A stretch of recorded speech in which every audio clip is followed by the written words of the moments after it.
So, are there supposed to be girl bags and boy bags? Amy said stuff the bags. The 10 for $1 plastic toys that will be forgotten in 5 minutes appear to be unisex. You're making the cupcakes without me? Cupcakes were my idea.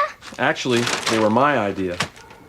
You said you wanted to help, and then, you disappeared. No, you said you'd make a cake, and I said we should make cupcakes instead. You're both brilliant. You both thought of cake for Ned's birthday party.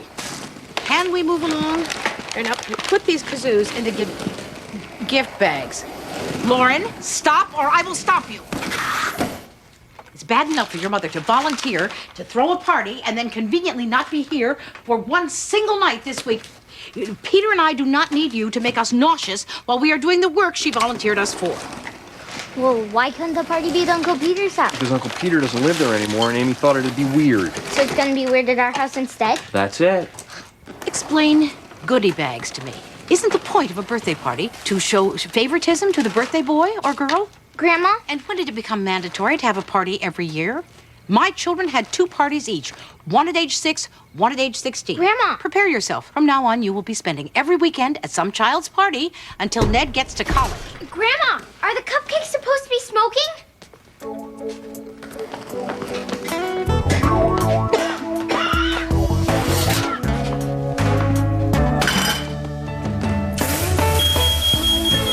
Cupcakes cause cancer!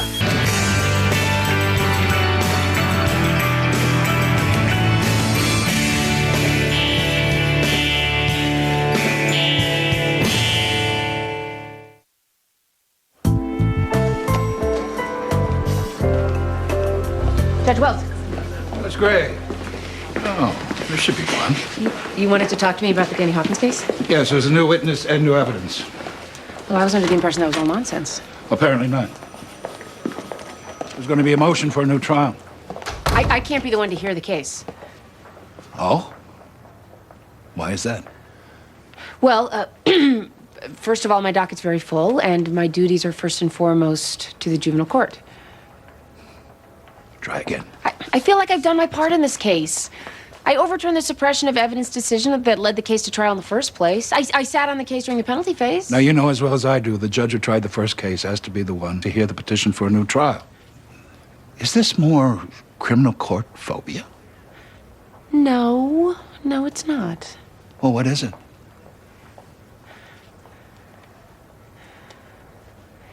I'm dating the prosecuting attorney, David McLaren. Oh. To be young and in love. Good for you. Good for you. I wish you two the best. You're not worried about the appearance of impropriety? Well, whatever conflicts of interest there may be, I'm sure our friends at the SA's office will be more than happy to shoulder. Okay. So you'll talk to them? I would, but since you'll be seeing Mr. McLaren anyway... Yeah, he's a busy man. I'm sure he appreciates your lightening his workload. He's been working on this case for 2 years. To say that he is heavily invested would be a monumental understatement. So I'm sure it'll be hard for him to give it up, but he'll have to. Keep me posted.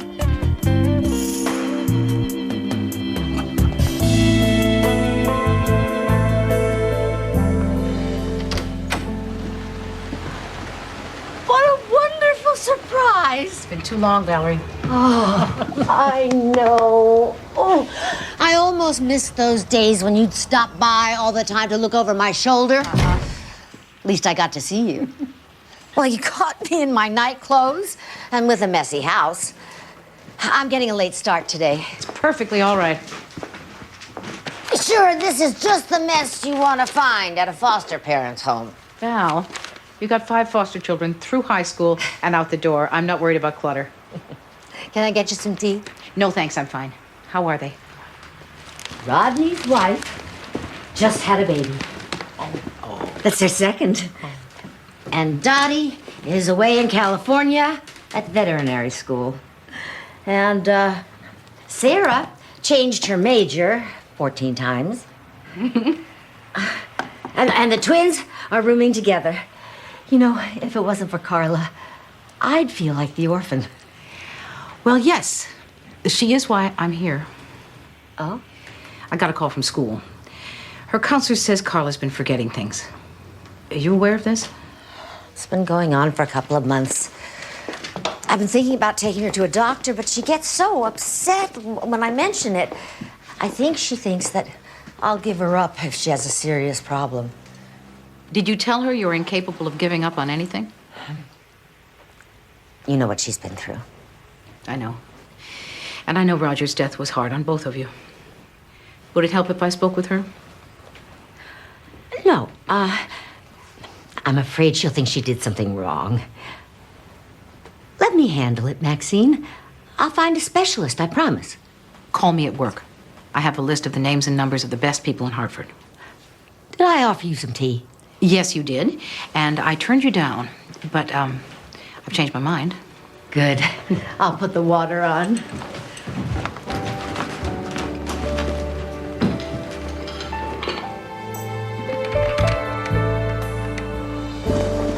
You did what? What was my alternative? I don't know. Maybe discussing it with me first. You probably already knew. We went to the bench bar dinner together. You were barely there. We walked in together. Half the place had us engaged by the time you went to the bar. It's not like I want to hear this case, David. I have no choice. If you hadn't outed us, this wouldn't be a problem. I hope you're joking. Tell me how you plan to make this Danny Hawkins thing go away. Judge Gray, I didn't see you there. Mr. Abner. You can't be here. Yes, I realize that. You're going to be risking a mistrial if you don't put somebody else on this case. I will weigh my own risks, Judge Gray. The state's attorney's office is my kingdom. Suit yourself.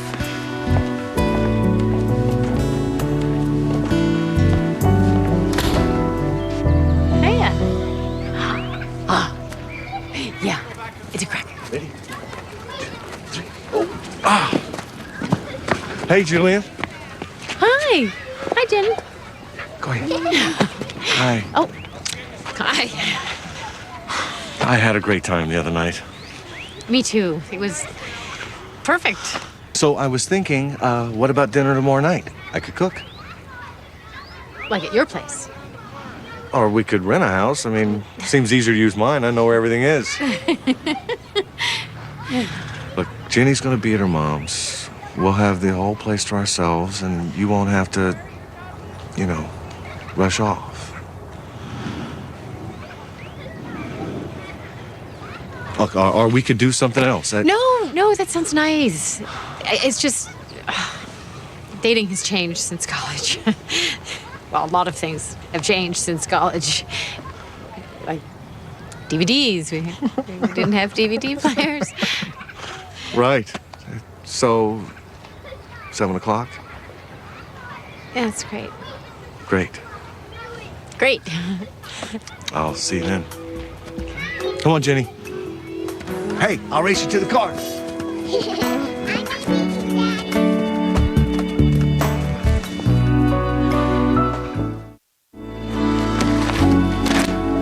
Okay, let's see. I know Mr. Hartford is here for the state. Your Honor, Denise Thibault, defending Tanya Crane, pro bono. Excellent, excellent. No extra points for that, but excellent nonetheless. And would you identify yourself for the record, please? I'm a counselor at the group home where Tanya lives. My name is Devin Kousakis. All right, thank you. Okay, Mr. Harcourt, the particulars. Your Honor, Tanya Crane took a little shopping trip to a mall close to her group home. She made a leisurely tour through the Inga's Intimate store and then left, taking with her 8 red, I believe they're called teddies, all unpaid for. And this is Miss Crane's second offense. Your Honor, my client has been in I'm foster sorry, care. Wait a minute. 8 red teddies? Yes, Your Honor. Were they different styles, at least? Well, I'm not an expert, but I believe they were all the same.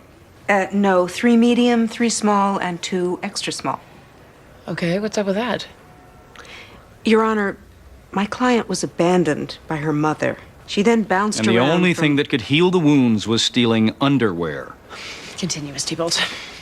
Tanya went from foster home to foster home, finally landing at the group home, where she's fallen under the spell of an older, predatory girl. This girl coerced Tanya to steal for her. And this alleged predator has a red lingerie fetish? It wasn't Lena's fault. Miss Crane, I want to hear your side of the story, but right now you're going to have to wait your turn. Mr. Kouzakis, do you have any knowledge of this older girl? Yes, Judge. Her name is Lena Hansen, and she's like a big sister to a number of the girls at the home. We've never had any problems with her. Okay. Well, I need a little time to review Miss Crane's school history as well as the other shoplifting charge against her. And when we reconvene, Miss Crane, you may tell your side of the story. Mr. Van Exel? Tomorrow, 9:30. Tomorrow, 9:30.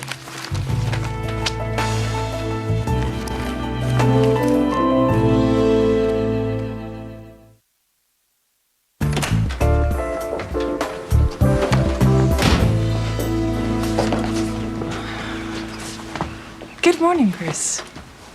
Rebecca missed you last night. Well, I'm here now. Where is she? Getting dressed. She wanted to say goodnight to you last night. I had my cell phone with me. She shouldn't have to call you. You're the mother, allegedly. What is that supposed to mean? You stay out all night? You have a 12-year-old daughter at home? She was with her father. That's not the point. What is the point, Bruce? You're setting a bad example, that's the point. And by the way, I don't like getting treated like some college roommate. We're one step away from hanging the sock on the door. Mm-hmm. So this is about you. It's about what I told you it's about. Look, I'm sorry you don't have a social life.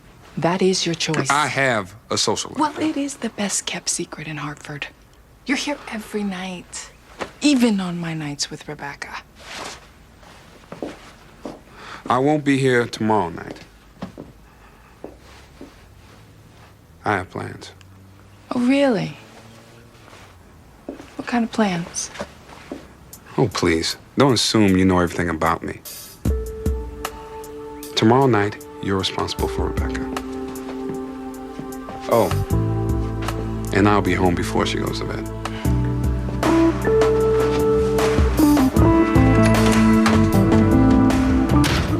You don't understand. We don't have anything at the group home. They don't let us have our own money. They don't let us work. We can't cook our own food. They don't even let us clean because they're afraid we're gonna drink the cleaning products. Like, really. So you steal fancy underwear? They weren't just for me. Who else was it for? The other girls. At the home. Gifts? I'm trying to understand why you did this. Talk to Lena. Right now I'm talking to you. Lena's got this plan for us to take care of each other, stick together once they kick us out. You know, when we're too old to live in the group home. Okay, and how is Lena going to make this happen? Lena's like super good on the computer. She meets these guys on the internet, guys who want to meet girls. Are we talking about prostitution? Your Honor, I assure you I know nothing about this. I guess we'll all learn about it together. Sit down. Go ahead, Tanya. Lena's like way smart, okay? She totally checks these guys out. She makes them send pictures. They have to tell her everything about themselves or we won't meet with them. No way. But you do meet them. The good ones, yeah. And what happens then? We meet at the mall, in the food court. We talk and stuff. Get to know them better. Do you have sex with these men? No. We flirt with them. Maybe let them take pictures of us. That's all. And how is this going to allow you to stick together after you leave the DCF home?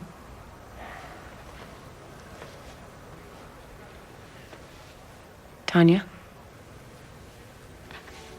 I think Lena should explain it.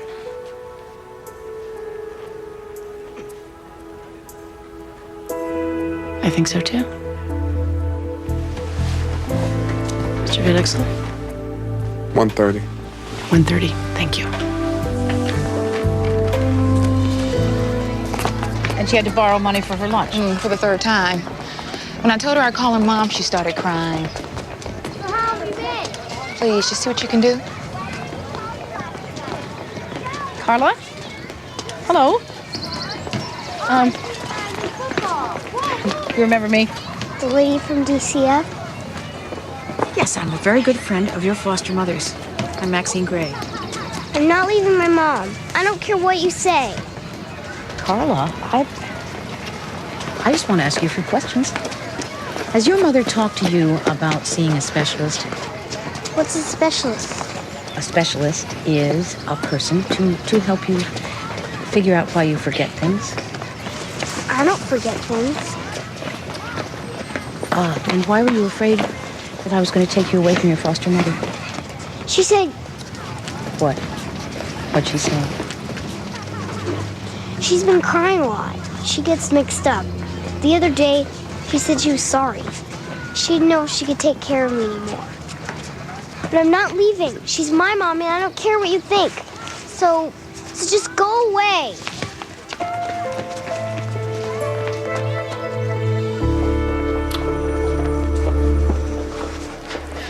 Counselors? I thought we'd be seeing a different prosecutor today, Mr. McLaren. Oh, Your Honor, you'll be seeing me. I'm assuming before trial we'll see another prosecutor? At this point, there is no trial. Ms. Dunbar, if you are uncomfortable with this situation... No, I'll let it go for now, but if we all see each other back in court, we're going to have a very different conversation. Okay, Mr. Talent, who's your drug dealer? Why is he so credible? Carl Barson, Your Honor, recently charged with possession with the intent to distribute. Now we know where Danny Hawkins got his roofies. Shrug. Actually, Barson's never met Danny Hawkins, but a friend of Danny Hawkins, a Mr. Jason Tabbitt, was a regular customer of his. My client confirms that he has a friend named Mr. Tabbitt. They played racquetball together at the sports club. Barson says Mr. Tabbitt bought dihipsil from him on a regular basis and boasted of not only using it on women, but also having gotten away with murder. Your Honor, Mr. Tabbitt knew the victim. He had familiarity with her house and knowledge of my client's schedule. Also, there's been a string of dihipsil-related rapes in the area after my client's apprehension that I think this new evidence may help solve. Give me a break. Excuse me? You're grasping at straws, Vaughn. Mr. McLaren, did the string of dihipsol-related rapes somehow escape your attention? The alleged string of dihipsil-related rapes never made it to my office. Probably because the evidence was as flimsy as this. I've got the stats, Your Honor. I also have a hair sample from Mr. Tabbitt, and the forensics report shows it to be consistent with the hair found at the crime scene that had previously been determined to belong to neither Danny Hawkins nor his wife. Well, okay, I'm gonna consider the matter as I read the motions and supporting affidavits, but at this point, I would like to schedule an evidentiary hearing. On a wing and a hair. We will be in touch with your offices about the when and the where, and I will see, well, whoever's handling the case then. Thank you.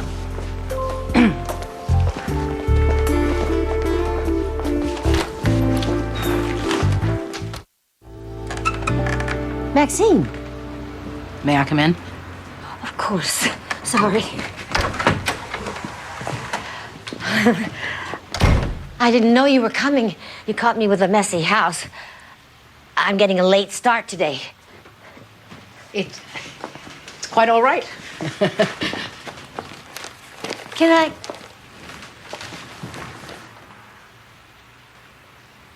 What, Val? Sorry, I got to... Are you here about Carla? Valerie, have you been having trouble remembering things? What things? I don't know. Names, places, time of day. No, Maxine, I told you I was taking a nap. Actually, you said you were getting a late start. You sure you don't want some tea? No, thank you. Val, I'm concerned. You don't seem quite yourself. I'd like to take you to see someone. Who? No, Maxine, don't be silly. I'm gonna get you some tea. Valerie, you have to face this. I'm here. I'd like to help you. I know how frightening this is. Well, first of all, we don't even know what it is, and once we know... Valerie, talk to me. You're gonna take Carla away, aren't you? Well, let's worry about you right now. She's mine. We will decide what is best for Carla when the time comes. How the hell does the state know what's best for a little girl? She needs to be with her mother. Maxine, you of all people should know that. Tell me you're not gonna take her away. I can't do that. Then get out of my house. Oh, Val, please. After all these years, after everything I've done for DCF, this is how you repay me? Get out! Get out, Maxine! And don't come back!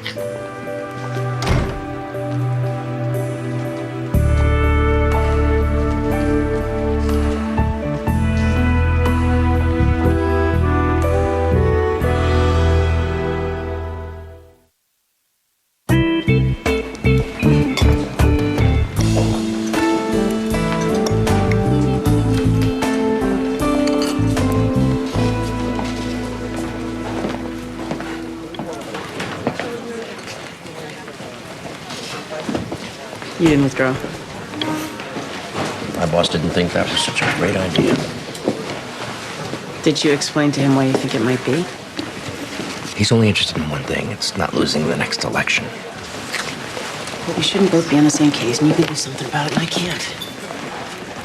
I know my office a lot better than you do. It's not a deep bench. This guy could walk. If this were any other case, you would have taken yourself off of it. What's your point? Doesn't that bother you? A lot of things bother me.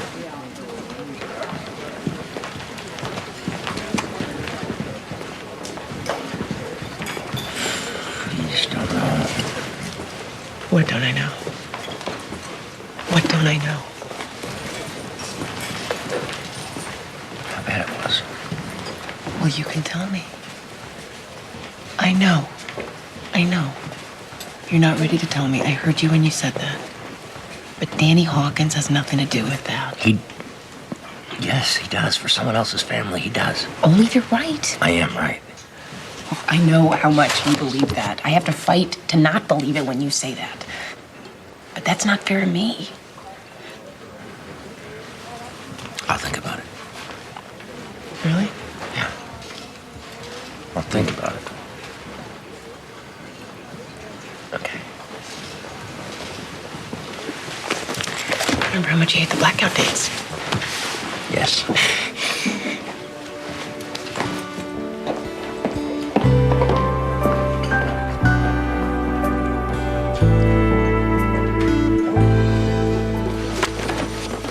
I truly am sorry, Maxine. That's a horrible thing. It is the cruel indifference of Mother Nature is what it is. Dealing out curses without distinguishing between the good people and the bad. Is it Alzheimer's? She hasn't been diagnosed. I'm not a doctor. Let us say she is asymptomatic.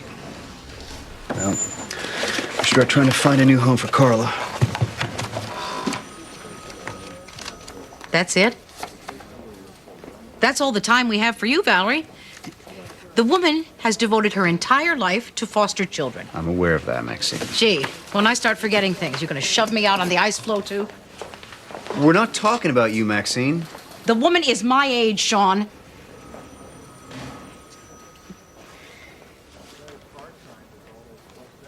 She's not a vegetable. All she needs is help. All right. Okay, we'll try to think of some alternatives. Last thing I want to do is turn my back on Valerie. But at the end of the day, our job is to take care of Carla. Here you go, Sean.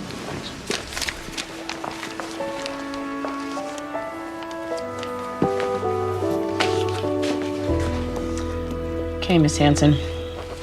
Tell me about your escort business. My what? You'd be ill-advised to play dumb with me.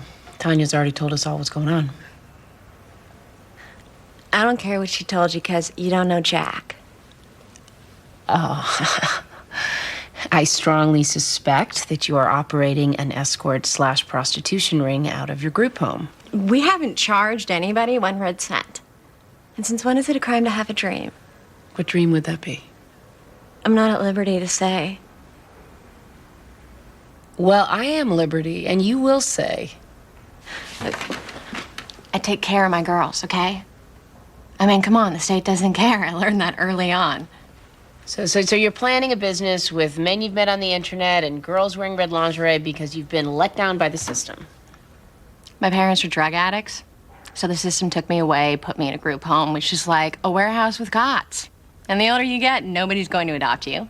Well, yes, unfortunately, that is sometimes true, but the state does its best to take care of you until you reach legal age. Yeah.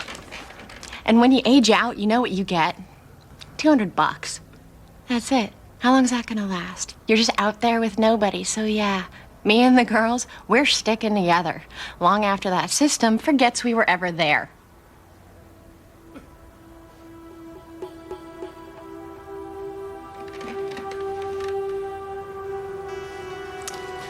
Very well. I've heard all I need to hear, and my ruling will follow.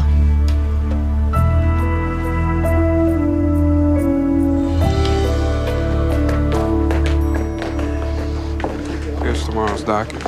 Yippee. Something wrong? I know. I can't wait to return to the Danny Hawkins Fun Fest. It's better than a teenage prostitution ring. Not by much. What's up with you today? Is it Mia? Now she's taking to staying out all night. It's like she's a college girl and we're her boarding house. She's opportunistic and abusive of trust. You sound jealous and old. Like tonight's her night with Rebecca, right? Well, she would have just assumed I'd be there if I hadn't told her I had a date. And you don't have a date? I'm debating asking Martha at the metal detectors out for dinner. The one that looks like Whoopi Goldberg with a red wig? So, she shouldn't mind the late notice. I'll go out with you. I could really use a night out with a friend. We'll go to a new restaurant, try some nice wine, make up stories about the people in the other tables. It'll be fun. Besides, you won't have to lie. I guess. All right. Whoa. You're not going to stand me up if David McLaren calls you. Oh, trust me, it's not even an option. Good. All right, well. Okay, the two guys in the corner. Blonde guy is trying to figure out how to break the news that he's heterosexual. He's been pretending for stock tips. And all the meals in great restaurants. Okay, in the corner.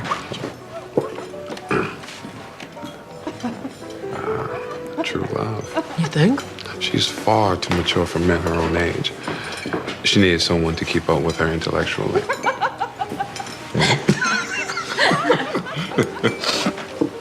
Okay, you give me one. Oh, it's this way. Must be a good one.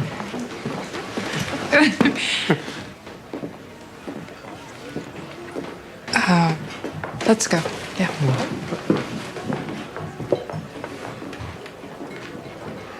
I thought she was with Rebecca. She's supposed to be. Bruce. You can't let her walk all over you like that. She hasn't changed one bit the whole time I've known you. Wait, you're going to lecture me about relationships? No. You've had how many so-called serious relationships since we've known each other? Whoa. All right.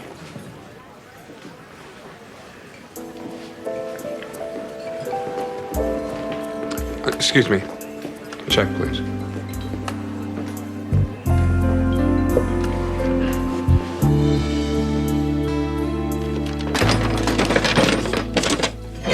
There is no piece that looks like this. Look at this. The squiggly thing with the round bottom doesn't exist. Well, maybe it exists, and it wasn't in the box. How's that possible? Wasn't it all inspected by number 10? The last time you saw it inspected by number 10 slip. What happened with that? All the inspectors get fed up and go home? Why aren't you putting something together? Because I had the good sense to buy net a football. Why didn't you leave that in the box and let it become Peter's problem? Because I'm trying to be nice. What you get for being nice? Oh, I hate life. You know what? Forget it. I'm throwing this away. Amy. God, it's just made of cheap plastic. You think it was meant to be treasured forever? You're overreacting. No, I am embracing the disposable nature of all things. Isn't that what you're supposed to do in today's world? Get rid of anything imperfect and inconvenient, move the problems off of your plate and onto somebody else's? What are we talking about now? All right, I'll give you an example. A kid ages out of the foster care system. We give him $200, say good luck. As if turning 18 can undo all those years of abuse and being bounced from one nightmare to another. And in what universe does that kid not end up in my court where I put her in another state facility? Jail. It is a frustrating and imperfect system. But I do not believe in the disposable nature of all things. Certainly not of people. I know you don't. I'm sorry.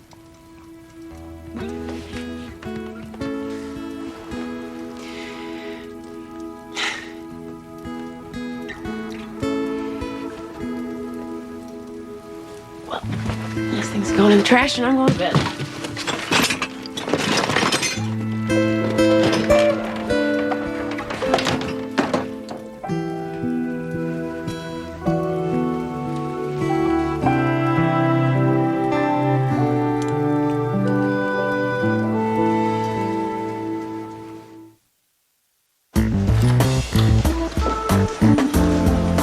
Bruce, we need to talk.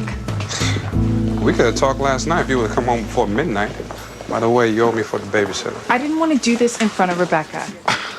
Nice of you to be considerate of Rebecca. Fine. I'm inconsiderate. You're intrusive and a control freak. You're living in my house. Does that mean that you own me? Look, when you moved back, you made me believe that this was temporary. Then I'll move out. Rebecca can come visit me at the homeless shelter. Stop trying to manipulate me. Look, I didn't say you had to leave, but this isn't working. Something has to change for Rebecca's sake. Well, you're right. You really are. I'm sorry. Look, I'll see you at home, okay?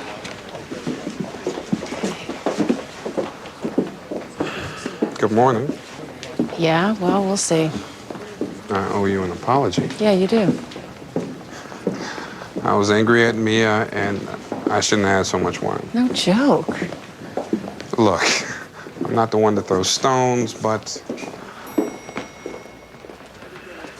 I'm your friend, and I just want to see you happier, that's all. All right? All right.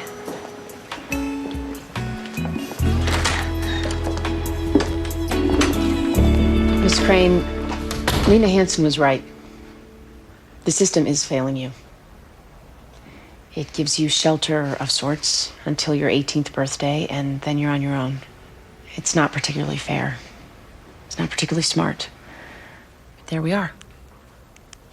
Lena Hansen was right when she said that you need to prepare yourself for life outside the system. You do. Because no one else is going to do it for you. You need to develop skills so you can take care of yourself. You're going to need a job or the means to get through college.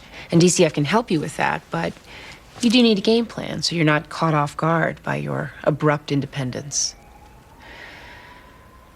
But Lena Hansen was wrong when she told you that prostitution was the answer to your problems. Lena victimized you.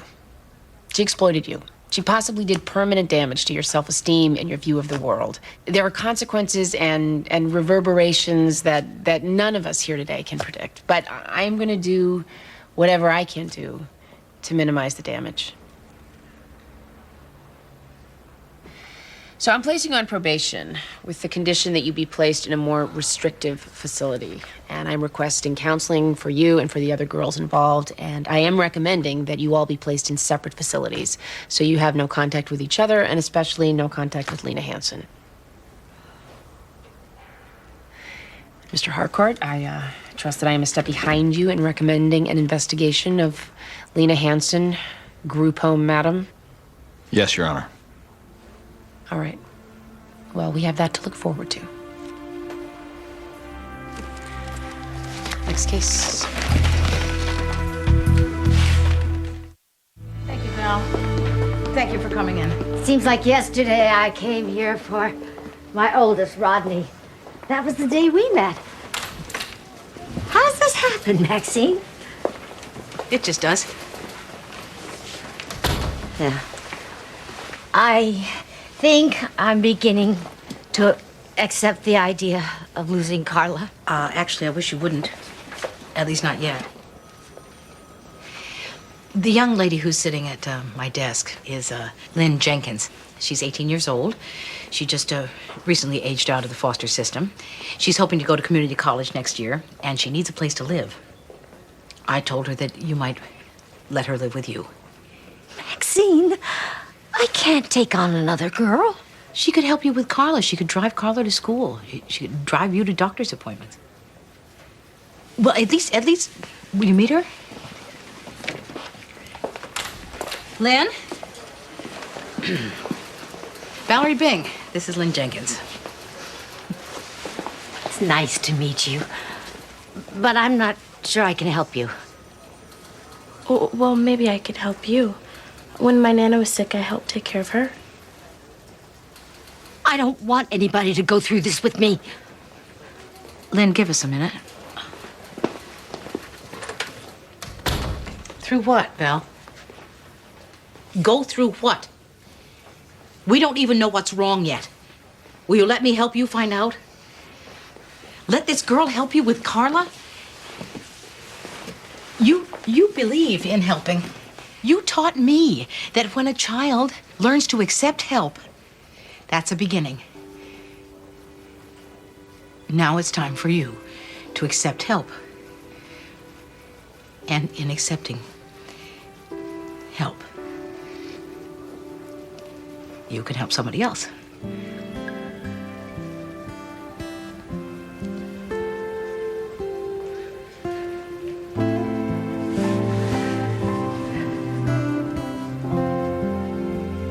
Thank you.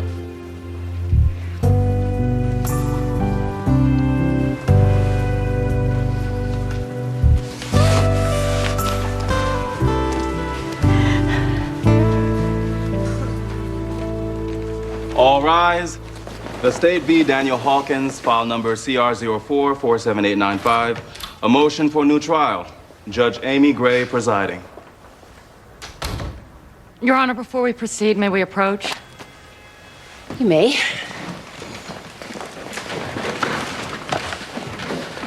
Your Honor, imagine my surprise to see Mr. McLaren at the state's table.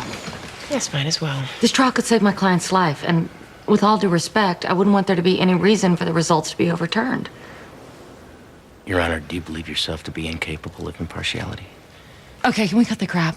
Everybody in the building knows you two are a couple, so if Judge Gray's gonna hear this case, you have to withdraw. It's a no-brainer.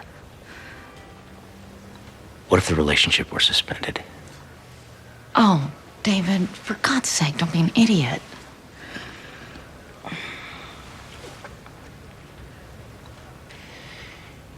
Your Honor, I'd like to file a motion to withdraw from this case for reasons beyond my control. Motion granted. I'm declaring a recess till the prosecution can find a replacement for Mr. McLaren.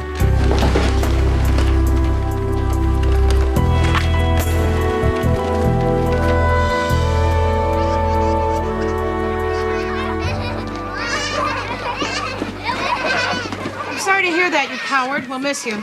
He's not coming? Kyle has an emergency at work. He's bringing the cake. But you said that every 5 minutes for the last hour. We need another plan. Peter, go get a cake. Why do I have to do everything? What exactly have you done? Mom, why can't Victor come over? I mean, your boyfriend could bring him. Because Ned has requested a no-boyfriend party. Okay, all right, everybody, stop! You're gonna go play in the other room, and Lauren, go do the musical chair thing again or something. Just go. Okay, Ned, follow the leader. 1, 2, 1, 2, 1, 2, 1. How much longer are we gonna have to wait for this cake? Cake's not coming. What? We can't have a birthday party without a cake. Go get a cake. Don't talk to me like that, Jillian. I got the piñata, the party favors, the paper products. And you got your way about holding the party at your sister's house. I would have made sure there was a cake at my house. Your house? Oh, is that what we're calling it these days? Oh, for pity's sake, I will go to the grocery store and get a cake. Where are the cake plates and napkins?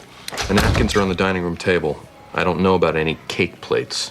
The little cake plates. Not the big ones for the pizza, but the little ones for the cake. I know what they are. I just don't know if we have any. We have them if you bought them. Are you telling me that you didn't buy them? Yes. Yes, Jillian, that's what I'm saying! Stop it, you guys! You can't even get along for 5 seconds. Why don't you move away from each other? Give the rest of us a break.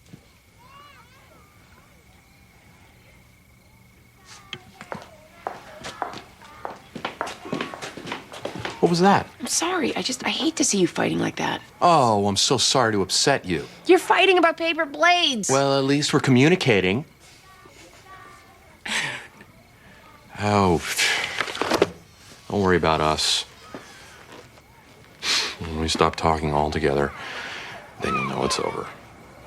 Now I have to go join my estranged wife in the other room in pretending to be happy in front of the children. You're welcome to come too.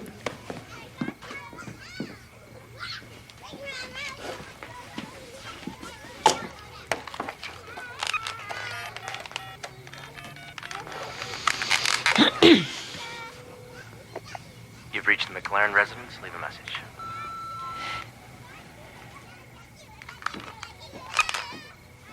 Do we have any lemonade? It's in the refrigerator. Are you okay? Yeah. What's wrong? Nothing. I'm fine. Did you have a fight with Victor's dad? Well, not a fight exactly, but he is mad at me. Why? Oh, it's a work thing. He'd be bored.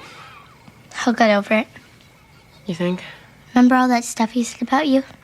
It wasn't just being nice. It's all true. Really?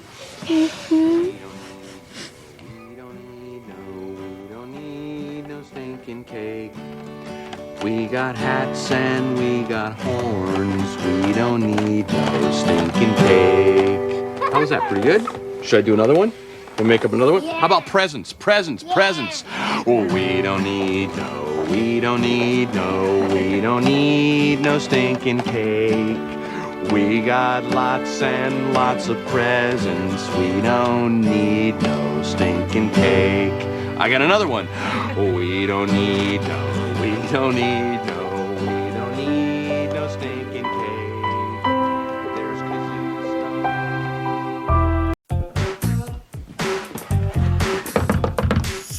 Come on, Amy, it'll only take a second.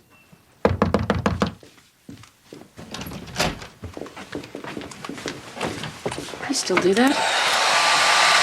I don't know what you think that accomplishes. It's subtle but necessary. It's superstition. Okay, so right now, I'm a sophomore in high school, and you're dating Cammie Norton. Ew. And Mom and Dad are downstairs drinking coffee and reading the newspaper to each other. And you want to get to school early so you can hide in the stairwell with Lee Hayward. Ew.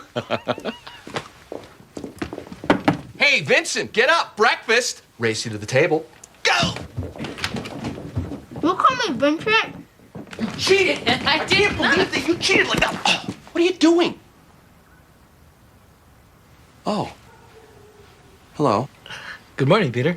Amy? Would either of you like orange juice? Oh, yeah, absolutely. So, Mr. Messina. Please, Ignacio. Right. How long have you been here?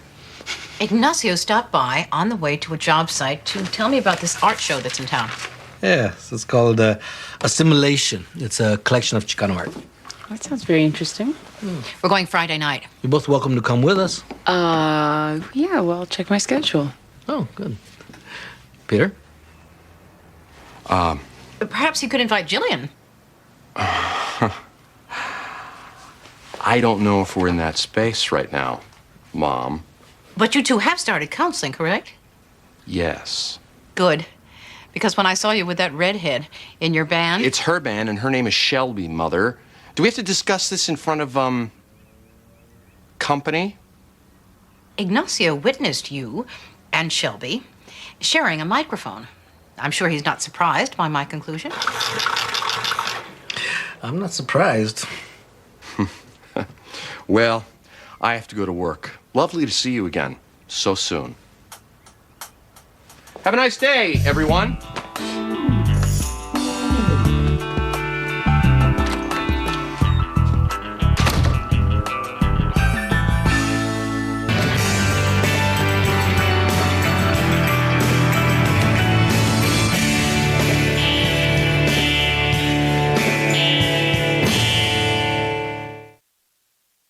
I left you a little time at the end of the day so we can rehearse your speech for the bench bar function tomorrow night.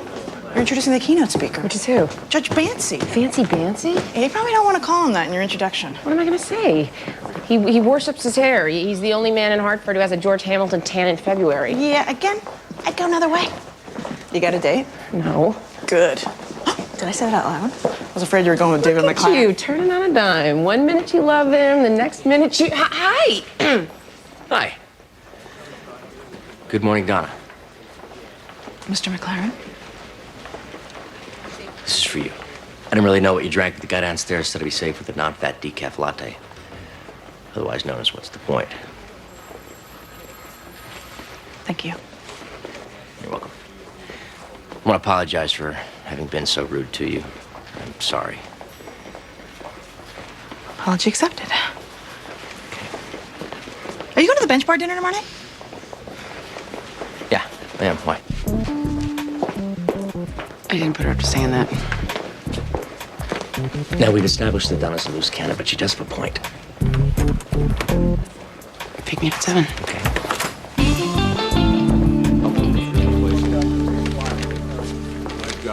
Problem.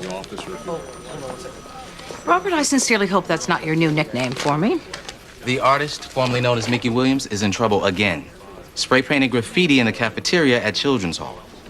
I thought he broke that particular habit when we got him into the writing program. He quit the program and returned to his first love, obscene wall poetry. When I saw him 2 weeks ago, he talked about that writing class nonstop. I could have sworn that I detected trace amounts of self-esteem. But once a tagger, always a tagger. You're too young for that level of cynicism. Where are you going? To speak to Mickey. You can do that on the phone. Or not.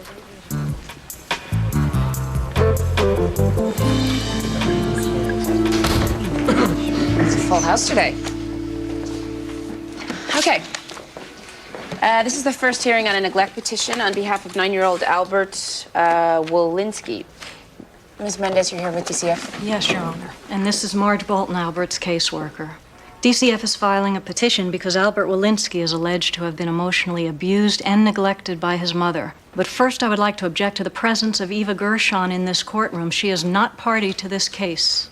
Alles clear, Your Honor. Mrs. Gershon is filing a motion to intervene. What is her relationship to the case? She's Albert Wolinski's paternal grandmother. Like hell she is. Bert Safford, Your Honor. This is a very upsetting situation.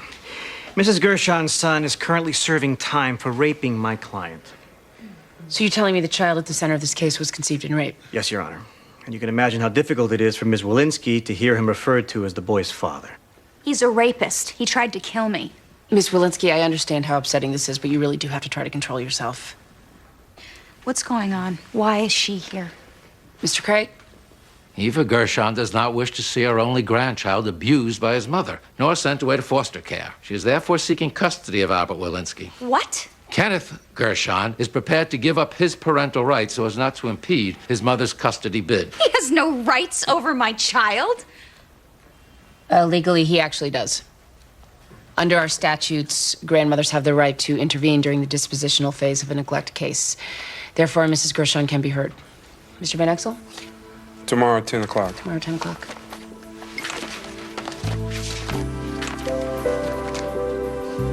So I quit writing. What's the big deal? I didn't want to do it no more. Why not? You seem very enthusiastic. Yeah, well, I sucked at it. I doubt that that's true, Mickey. Now, your writing instructor has given me some of your poems, may I? Whatever.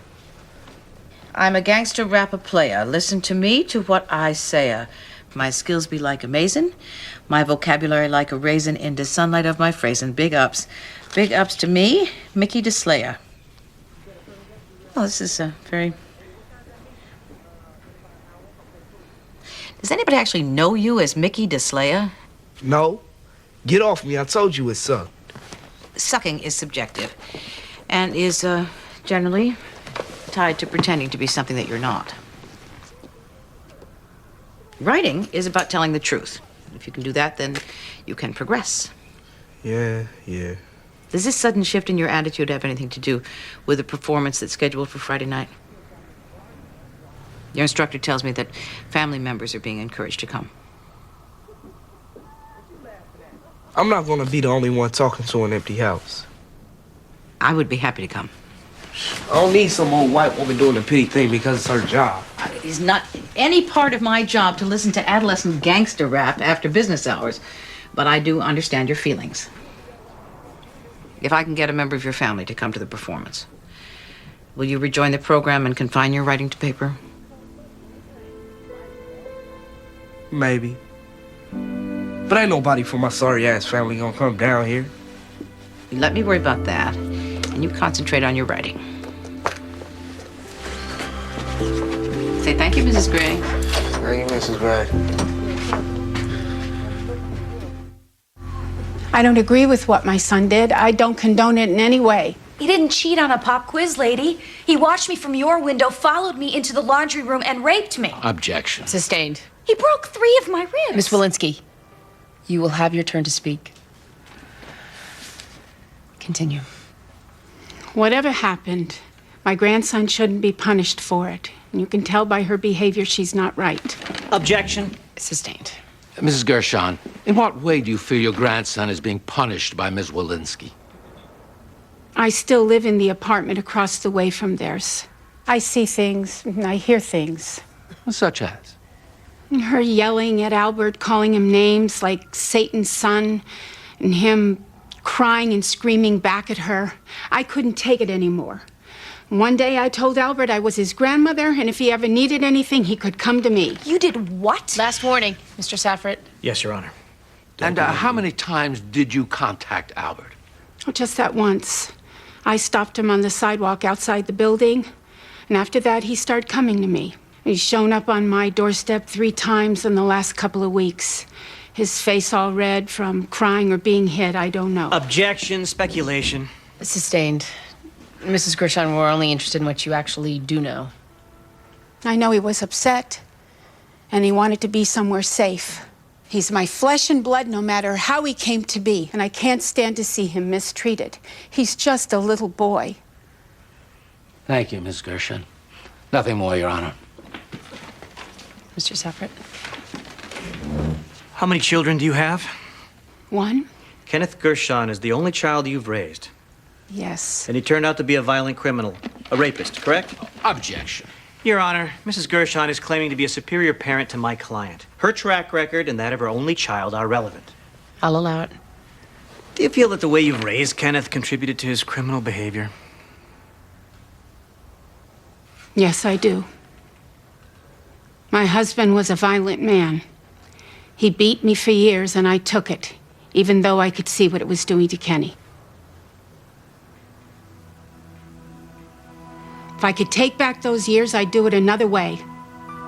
I'd leave. I would. My husband's been dead for 15 years. I went back to school, I got my nursing degree, and I take care of people. And I can take care of Albert so he won't have to grow up under the shadow of anybody else.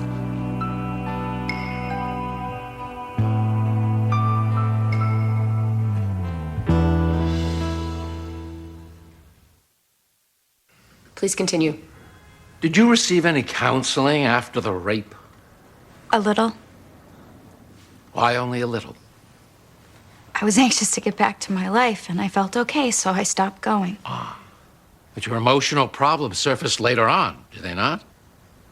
I've had a hard time lately. The older Albert gets, the more he looks like him. Like his father? Would you stop calling him that? I love Albert. He's my whole life. Everybody thought I was crazy. They said you should get rid of him. Get rid of him. Throw him away. But he was my baby.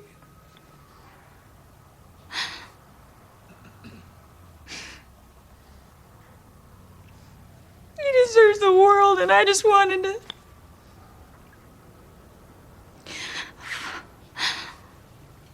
I look at him, and he looks like the guy who raped me.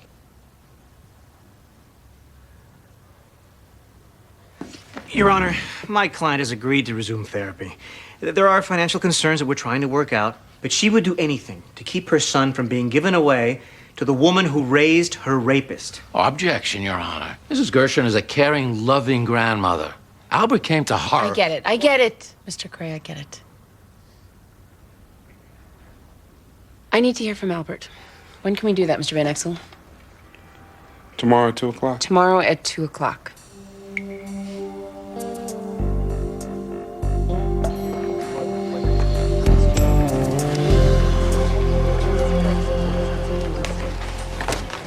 You waiting for me? I'm fine, Kyle. How are you? Stop it, Heather. I have a lot of work to do, so get to the point. What do you need? Never mind. I'm not playing these stupid games with you. If you want something, say it. I'm here for my checkup. I wanted to invite you to see the baby in real time on ultrasound. I can't. We're swamped. I am nothing to you, am I? Heather. No. Don't, okay? I understand that you hate me, but is it absolutely necessary for you to hate this baby too? Forget it.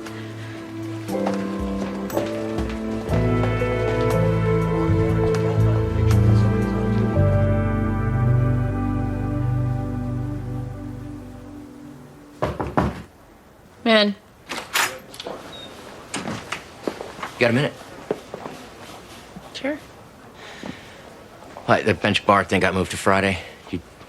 Apparently there was a fire in the kitchen. Gotta wait a day for the smoke to clear. Good. Give me more time to figure out something nice to say about Judge Bancy. I can't go. Oh, okay. Why? Friday's the anniversary of my wife's death. I'm not gonna be in the mood for a party. Yeah, I understand.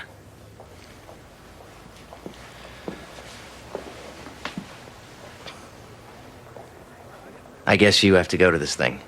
Yeah, I'm introducing the keynote speaker. Why? I'm going to my support group. Do you want me to go with you? I couldn't ask you to do that. Well, I care about you, David. I'd like to be there for you if you think it would help. It's at 7. What time's the bench bar? Oh, I don't think I need to be there till 8 or 8:30. You know, I mean, if you'd rather go alone. I'd rather go with you. All right, then. Okay.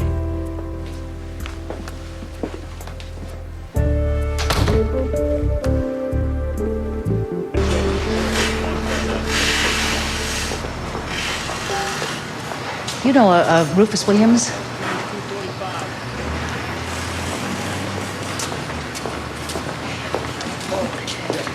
My name is Maxine Gray. I'm with the Department of Children and Families. And I understand that one of you gentlemen is Rufus Williams? Would that be you? I ain't got no children or families. Oh, well, the Rufus Williams I'm looking for has a nephew, Mickey. What happened to Mickey? He's all right. He's been living for the last 3 years in a juvenile facility, and he has shown some interest, if not promise, in poetry. Come again? He's in a writing class. He's writing poetry. In fact, he's going to read one of his poems this Friday night, and he would like someone from his family to be there to hear him. I've come to ask if you would be that person. I don't like poetry. Well, I can understand that. But he is your brother's child. I'd like to think if your brother was alive, he'd like to be there. What's the matter with you, man? Go hear that kid do his thing. You go hear him. It would mean the world to him. He needs to know that someone cares. It's someone who's not on the state payroll. I have all the information right here. I can arrange transportation if you need. I'll drive you.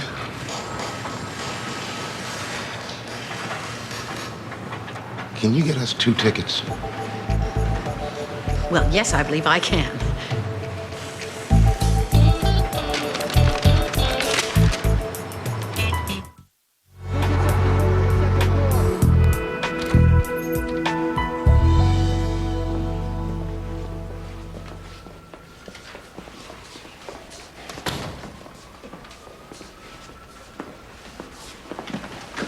Hey, Albert.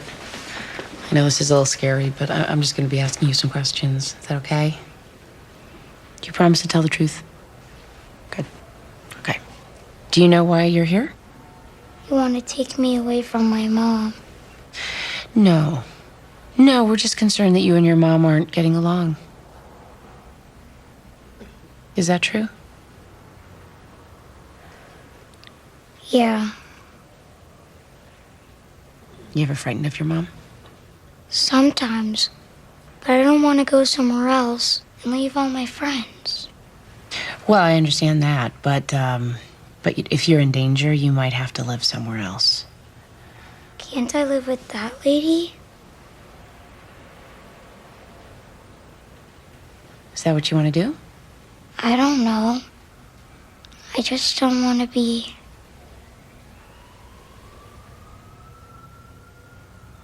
What? hated so much. You think your mom hates you? Yeah. I know she hates my dad. Is that what she told you? Do you know why? Because he made me. Where did you get that information? That lady, when she told me she was my grandma, asked what my dad had done to make my mom so mad, 'cause she would never tell me. She told me that my dad made my mom pregnant with me. Baby, no. No. I don't want to make you mad anymore.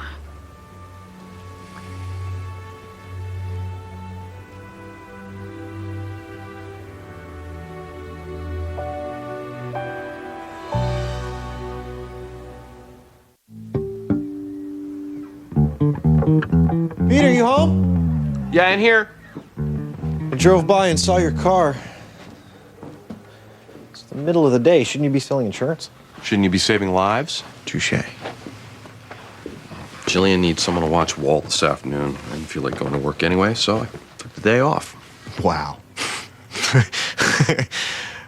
This is gonna take some getting used to, but I like it. The new you. Yeah? Oh, yeah.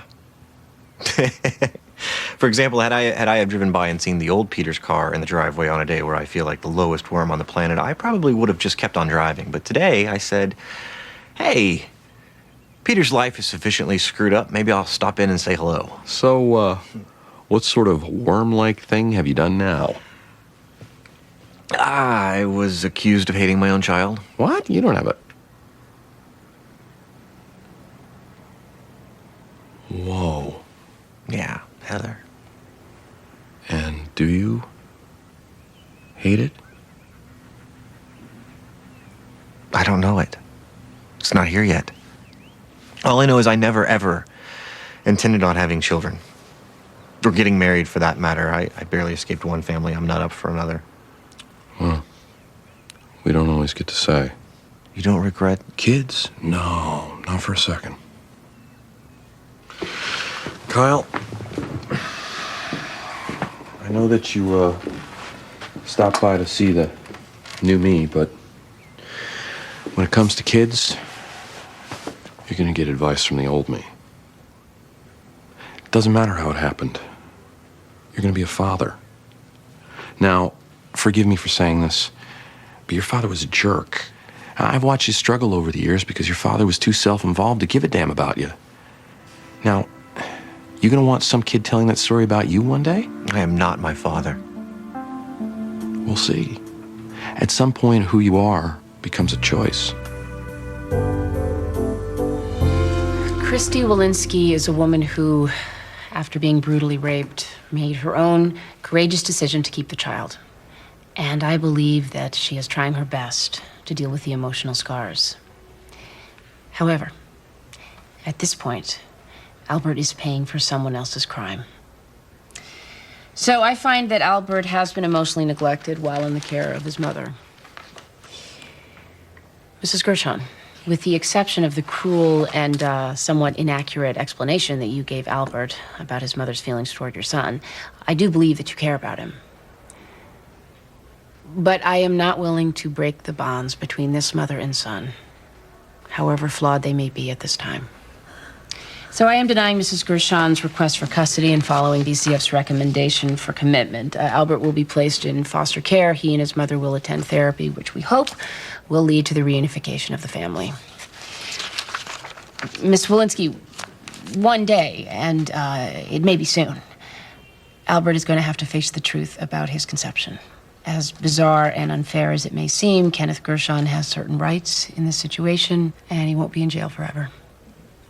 Therapy may be the place for you to start preparing Albert for what may come in the future. So that's all. Court's adjourned. Your Honor. Thank you. You're welcome. And, good luck.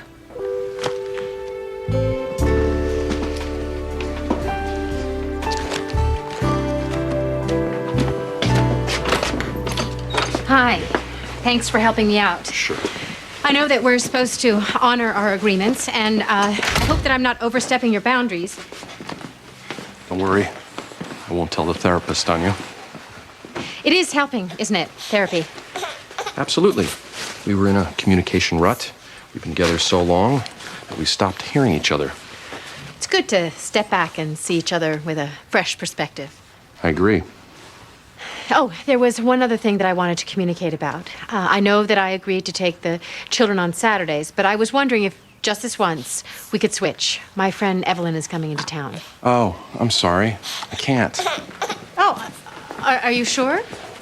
Yeah, I have a gig. A what? I'm playing in a band. We have a steady gig at Willie's Roadhouse. Are you serious? Yeah, I joined a band. Roadkill 5. Oh, well, it must be nice to have time to do something like that. I make time. It's my passion. So, are the other members of the band your age? I mean, you're a grown man, Peter. You have 2 children. You have a job. So? So instead of a midlife crisis, you went for second childhood? See? See what you do? You put me into this little box, and then you expect me to stay there so that you feel comfortable. You were in that box when I met you, Peter. I didn't build it. You know what? It's an old box anyway, and you were the one that insisted on finding yourself. Maybe I found myself, too. I am re-examining my life. I'm not running around having fun. Well, maybe you should. Well, I certainly could. Well, then do it. Go. Because I'm going to tell you something, Jillian. I like playing music. I always have. I like jamming on stage and going out for drinks with the band afterwards. That's who I am. And you're going to have to accept it. I am not interested in the high school version of you, Peter.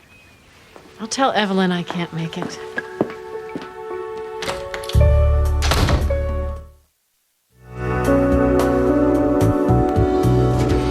Oh, look at this one.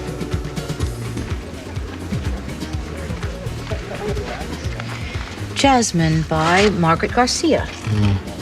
This painting was done in a park in East Los Angeles called Tierra de la Culebra. The Land of the Snake. Muy bien. Culebra. The Chicano community holds many festivities in this park, Aztec dancers and celebration of the equinox. And this girl, Jasmine, is sitting in front of 2 very identifiable Mexican icons. She seems distant from them. And yet they loom over her, like the maguey plant could attack at any moment. Did you grow up in Los Angeles? Me? No. Santa Barbara. But if you make a left at one of these trees and walk out of the park, you can run into 3 or 4 of my family's mini malls. Land developers. My father did all the damage he could in Mexico City, then decided to take the family on the road to California. Well, no sin in building things. When they're ugly and open 24 hours, it comes close. Excuse me. Damn, it's my ex-wife. Excuse me. Hello, Francesca. What, right now? Is this an emergency? All right. I said all right.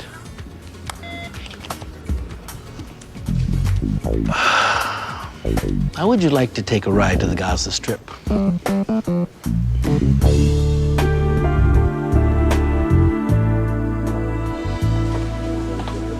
So these people are all... Relatives of murder victims. Yeah. You know everyone here? Not everyone. No, there's new people every week. Got some coffee? Yeah. Hi. I'm sorry, I don't remember your name. Amy Gray. Vanessa Jordan. Did you get my message? I did. Thank you. Are you okay? Yeah, I think so. Well, I'm gonna go sit down. Nice to see you again. Nice seeing you too. So you know her from here? Yeah, like I told you. Right. Well, now I can hear you. Her husband walked into the wrong convenience store at the wrong time. She's raising 3 kids by herself. David, hi. I'm so sorry to interrupt. I just wanted to ask you really quickly about Tina, something. Amy Gray. This is Tina Brewster, Hi. Hi. Kelly's best friend. Nice to meet you. I made this, but I wanted to make sure that this was okay with you.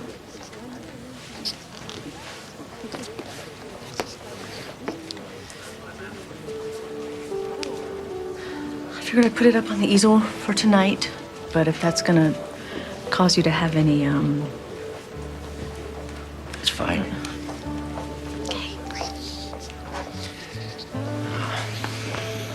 Thank you.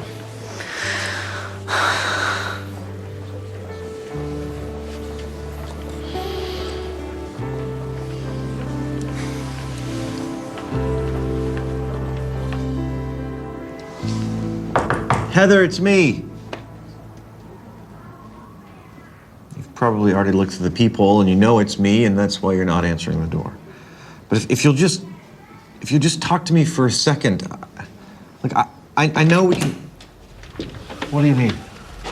I'm looking for Heather, the girl who lives here.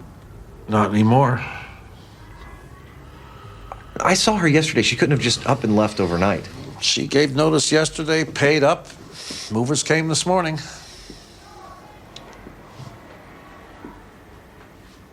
Where did she go? Didn't say. Well, she must have left a forwarding address. No. Said anything she left behind she didn't want.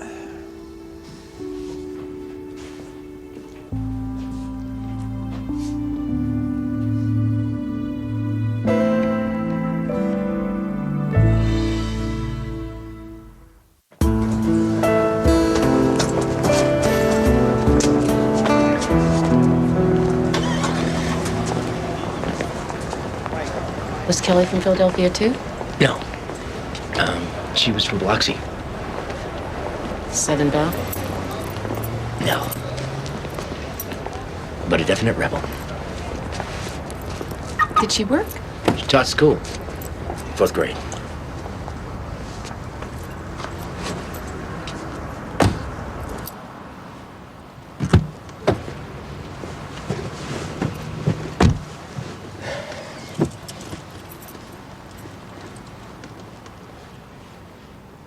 You okay?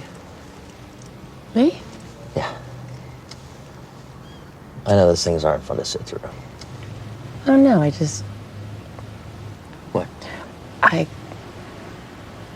wanted to come and support you, but you clearly have a bond with these people I'll never understand, so I don't. Stop. The last thing that club needs is more members. It helped having you there. Really?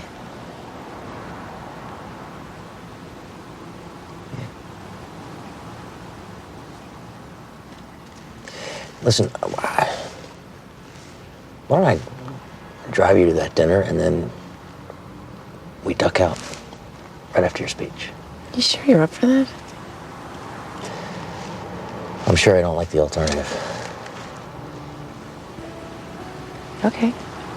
Okay. I apologize for anything that is about to happen. Oh, don't worry about me. I've seen my share of family disputes. You have a key? Since when you ring the bell? I was being polite. Francesca, this is Maxine Gray. Maxine Francesca. Do you work in gardening too? Franny. Oh, that's all right. I wish I was as talented as Ignacio. But in fact, I'm a social worker. Of course you are. That was her being nice. Kids, meet that is social worker. I'm sorry, I forgot your name.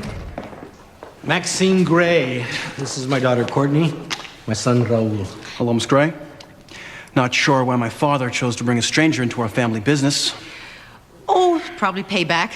He's been in the middle of my family business a lot lately. Never mind. Ignacio, you need to talk some sense into your daughter because she's going to be giving away her entire trust fund to some lunatic organization. Daddy will agree with me. Dad is not a complete idiot. Oh, thank you, son.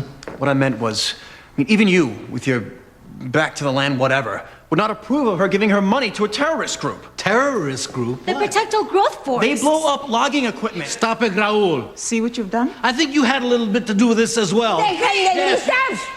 Necesito dormir. Lo siento, señora, pero tú sabes cómo es tu hijo. You're still driving the truck. Yes. Who's that? This is my friend, Maxine. Regreso a mi cama. Necesito dormir si puedo. Nice talking to you too, Mama.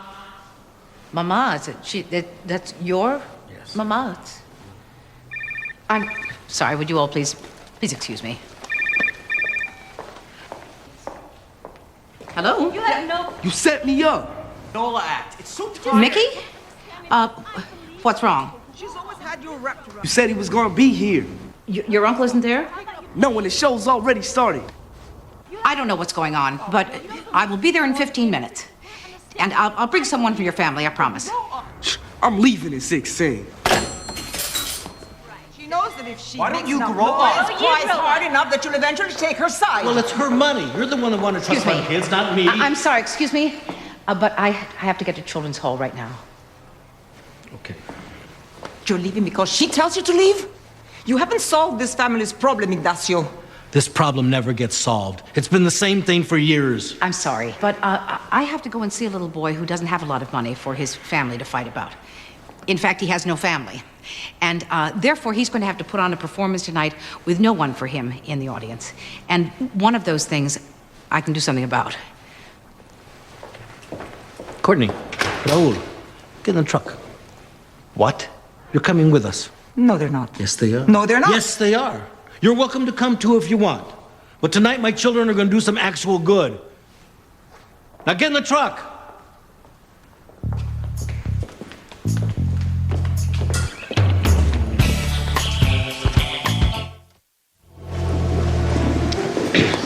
Why don't you get us a drink at the bar? I'll pretend we've been here all evening. That's a good plan. See you in a minute.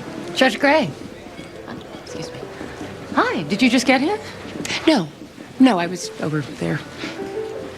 Oh, Stu said he hadn't seen you. Stu Collins is here? Not anymore. He's probably in a hotel room or in the back seat of his convertible, the way those two are going at it. Rich? Who? Oh, God, you don't know. Stu and his new Polynesian wife. She couldn't be more than, 22? Hair down to here. They're acting like high school kids. Rich, you don't need to embellish. But she dumped him. She doesn't care. I'm really sorry. You know, man.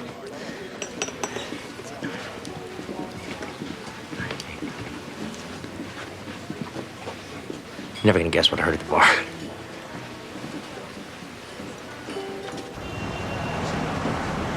I bet he left because he found out I was there. It's quite possible. A wife. Not just a wife, a 22-year-old Polynesian wife. Look, I can see where that would be upsetting, but... What? Could we not talk about it tonight? Yes. Oh my God, I'm sorry. It's just, it just threw me, that's all. And you know what? We barely broke up 6 months ago. He has to go and fall in love with somebody else. What? What? Oh, it's not the same thing. What do you mean it's not the same thing? We're not married. We're barely dating. You might be barely dating. Well, you know what I mean. No, I don't know what you mean. You don't think I should be upset by this? Amy, you leave a guy at the altar and then you want him to spend a couple of years pining away for you as well? Is that it? No, not a couple years. Just, a certain amount of time. Okay, 6 months, so shoot me. That's how I feel. And any woman would feel the same way. Okay. I'm back to can't this wait until the morning. Fine. Are you mad at me? No. I mean, whatever, you're right. I should shut up. I didn't say that. Yes, you did. No, I didn't. All right. Whatever. You didn't. Look, I know I'm being petty.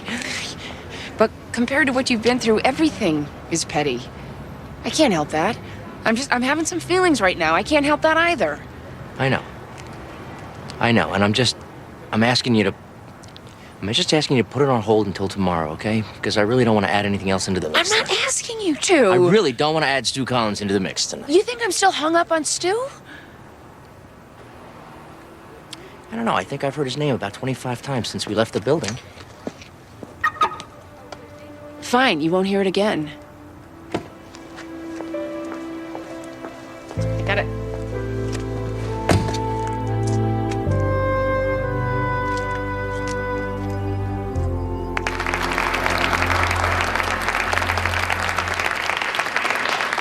Vicky, What's this?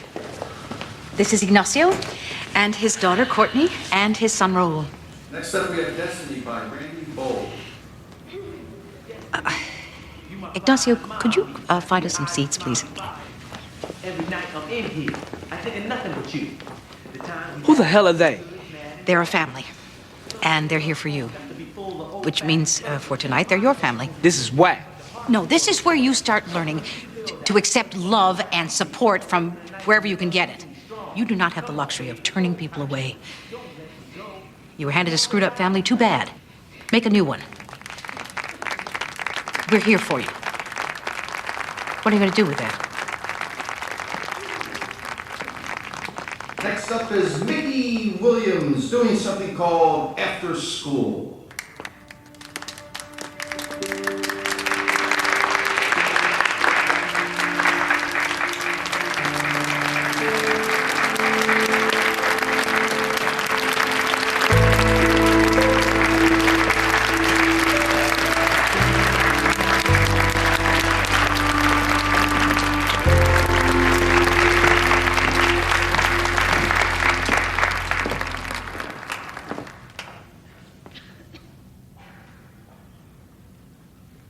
After school, ain't nobody home. 6 years old, I'm on my own. I hit the streets, do the meet and greet. 7, 8, 9, 10, roll around. Mama's nowhere to be found. I'm feeling mad and alone. Don't make a difference. Ain't nobody home. Nighttime come, pigs knocking on my door. They got mama. They found a lion on somebody's floor. Her eyes is all red and the face is kind of blue. Hit me hard like being knife to the core. That's too true. 11, 12, 1 o'clock come by. Mama, she dead fast asleep. I say, oh my. I talk to her loud, tell her about my mad day. Don't make a difference, she dead to the world, so she don't hear a word I say. And that's too true, cause I'm too blue. That's right, I'm bluer than blue. That's too true, I'm too blue. Said I'm bluer than blue.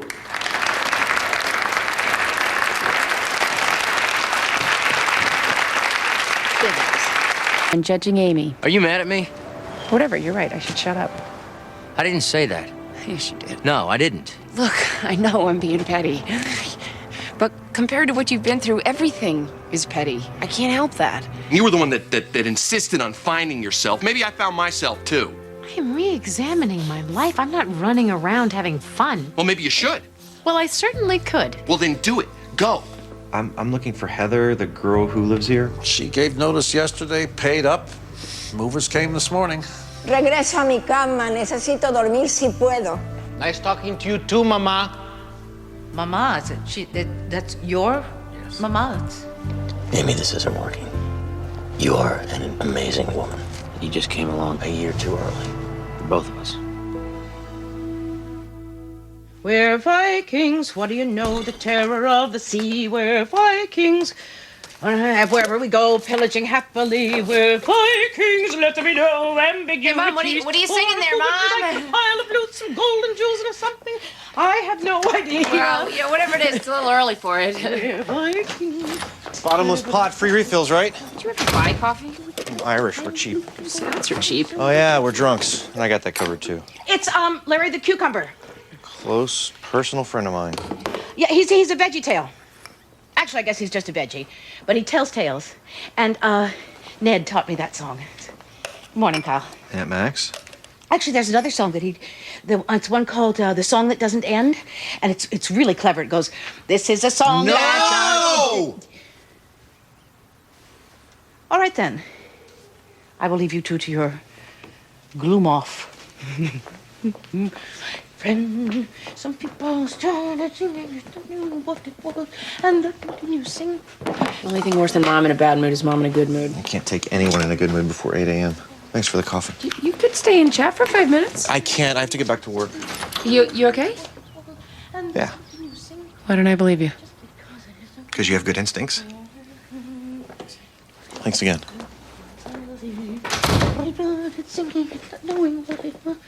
They'll continue singing it forever just because this is the song that doesn't end.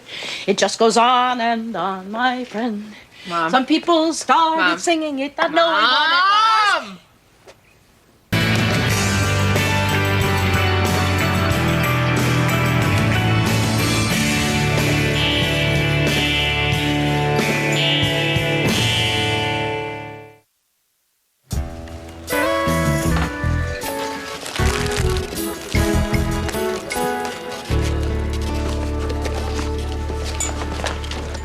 Sorry. Excuse me.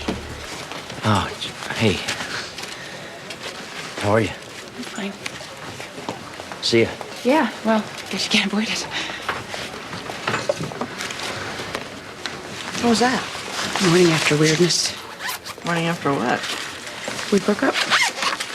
What? Why? You're young, Donna. You'll get over it. Hey, if I look upset, it's because I'm worried about you. I'll get over it, too. Thank you. You know, you've been bundled up in winter clothes so long, I forgot how slim you are. Oh, yeah, I am. I've always had metabolism. I mean, fast.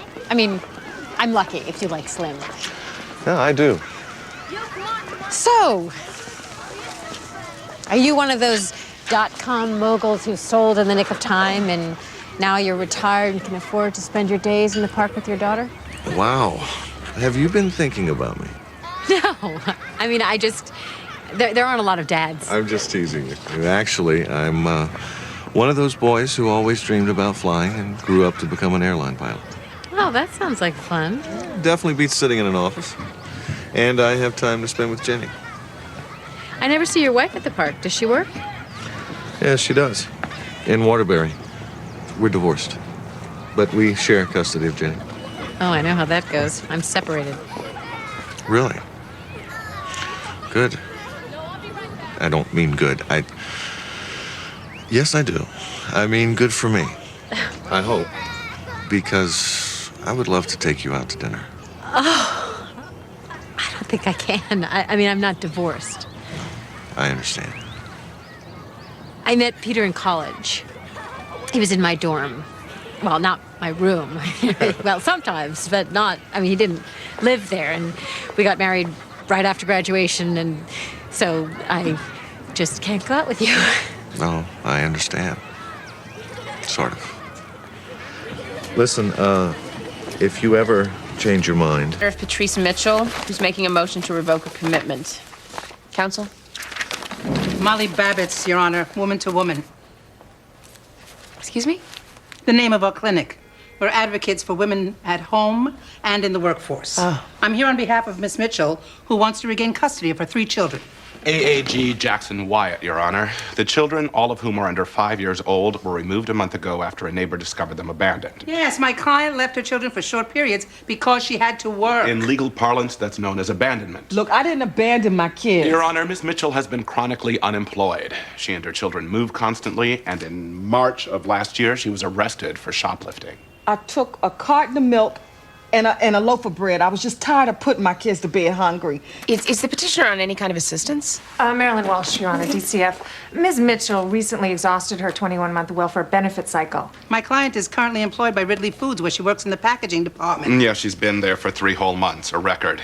Meanwhile, the present foster parents are providing a stable environment and are considering adoption. Adoption? You gonna give these people my kids? You told me I was gonna get a chance to tell my side of the story. It is the state's position that there is little reason to revoke this commitment or to hear her story. Well, it is the court's position that we hear everyone's story. Mr. Van Exel? Tomorrow at 10:30. Tomorrow at 10:30.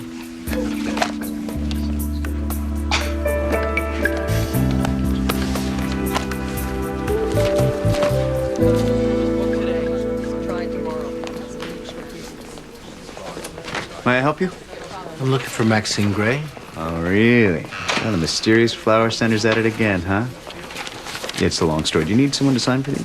No. Maxine, more flowers. They're beautiful. Please excuse us, Sean.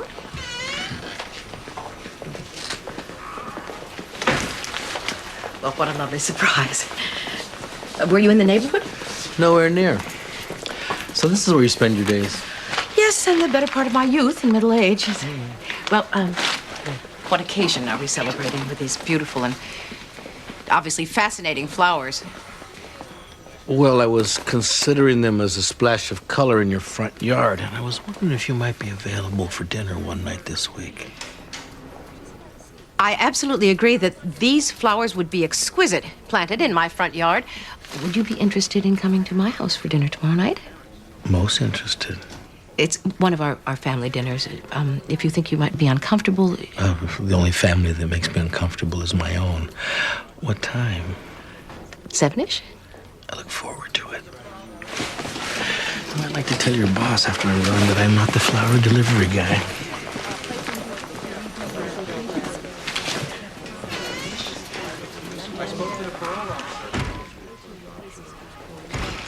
He's my landscape designer. He's designing my landscape. You know, I hired a landscape designer once. I do not remember him ever looking at me that way. Perhaps you blocked it out.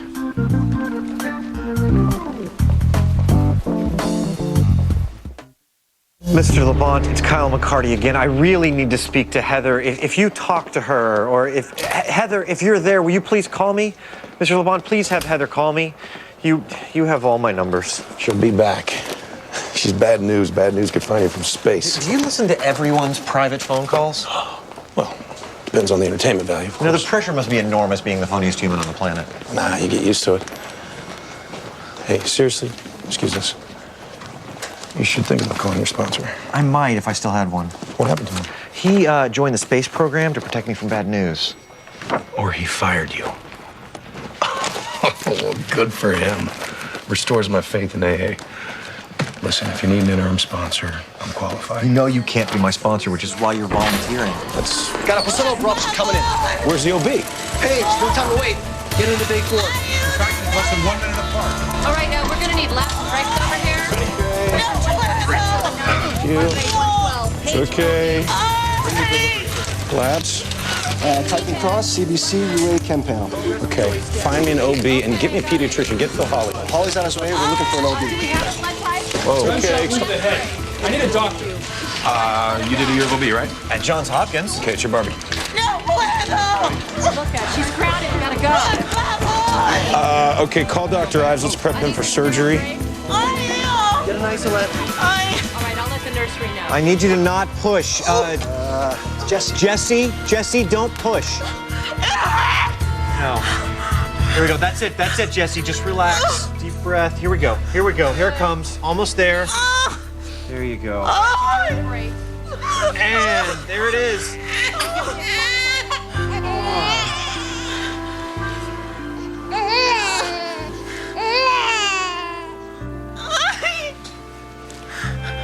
She's lost consciousness.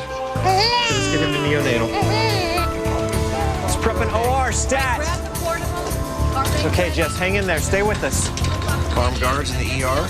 From the Connecticut Department of Corrections. What's up with that? Apparently the new mom came here from a gated community. What will happen to the baby? Ask your aunt.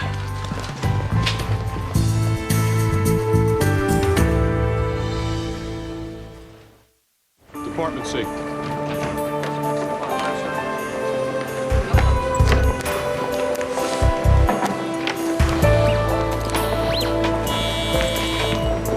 Hold the elevator, please.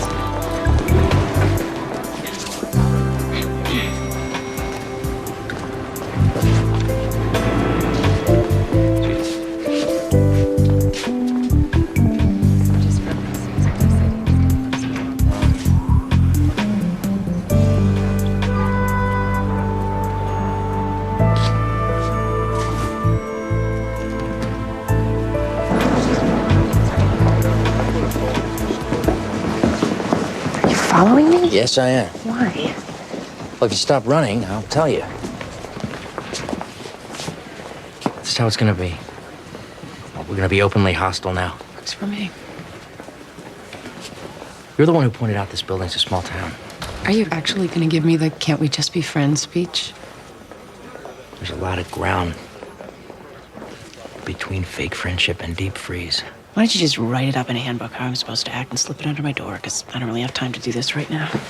Look, I don't like the way this is either okay, but we decided this is what we're gonna do. I know we that. agreed. I know. Why are you angry? I know. I'm not angry. I'm tired. I don't know how I feel. I don't want to talk to you, and I don't need a reason.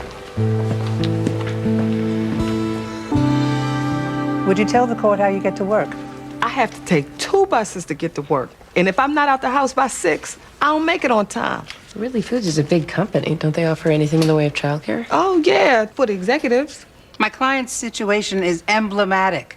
It goes right to the heart of... I would like to hear from her. Yes, Your Honor. So who takes care of your kids when you're at work? My sister Loretta takes them to my mama's. But a lot of mornings, she got to go to work early. So I just have to lock them in the house and say a prayer. Your Honor, the state seeks to portray my client as just another statistic. In fact, she's worked hard to change her situation. Well, I do see a pattern of frequent job changes. How do you answer that? Your Honor, I work until one of my kids gets sick. Usually when one gets sick, the other 2 get it. So then I get fired because I done lost too much time. What about the shoplifting? Your Honor, I'm not proud of that. But when I took that food, I was desperate. Your Honor, let the record show that my client made restitution for the items in question.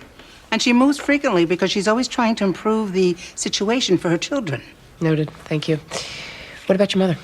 My mama does what she can, but her health is bad. Your Honor, may I? My client was a charter member of the so-called Welfare to Work program. While she was on assistance, she trained for a variety of jobs. But now the assistance is ended. And the jobs she trained for don't offer childcare or pay her enough so she can provide it. So, pardon my French, but what the hell would you have her do? Forgive me. Are we here to critique the government or to protect the children? Look, Your Honor, I bought some pictures. Objection. This is overruled. These are my kids.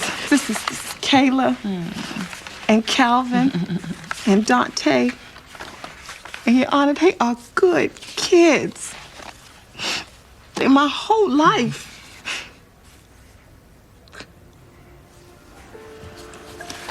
Well, I assume we're calling the petitioner's sister to testify in this matter. Of course, Your Honor. I'd like to do that this afternoon. 3:30. At 3:30. Thank you.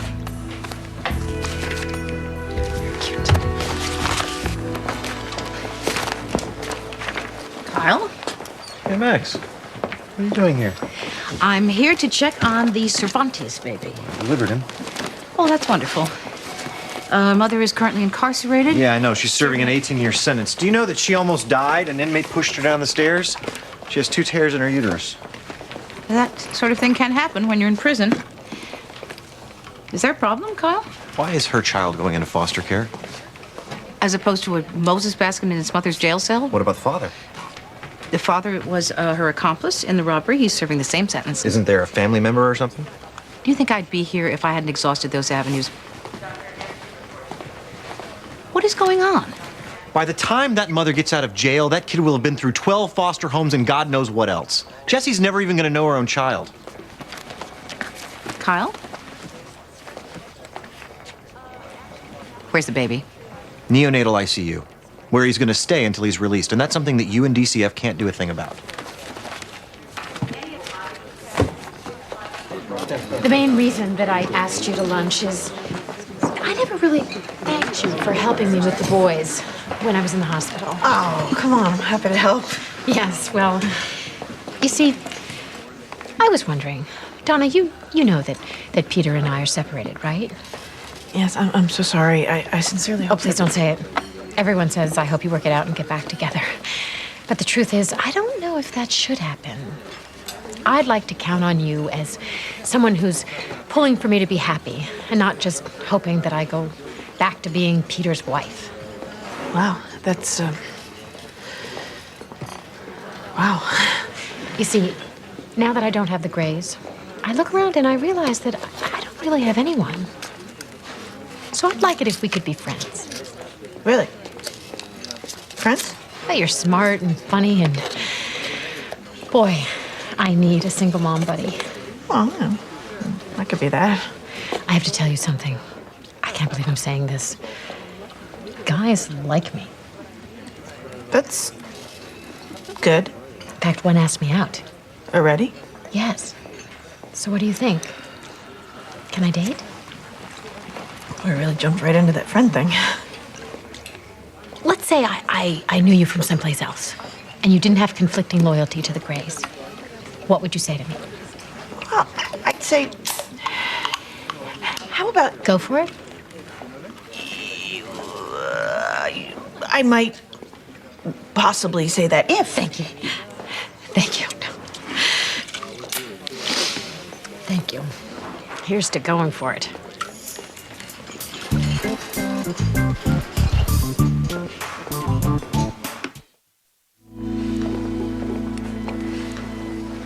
He's still in ICU? He's gonna be fine. It's just a precaution. We need to watch him for a couple of days. When can I see him?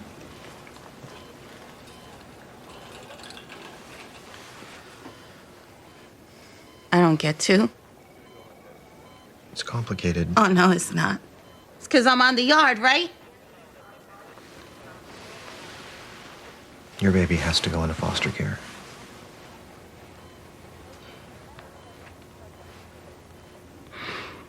I know. I know he's gonna be better off with some family, with some mother who's gonna be there all the time. I screwed up.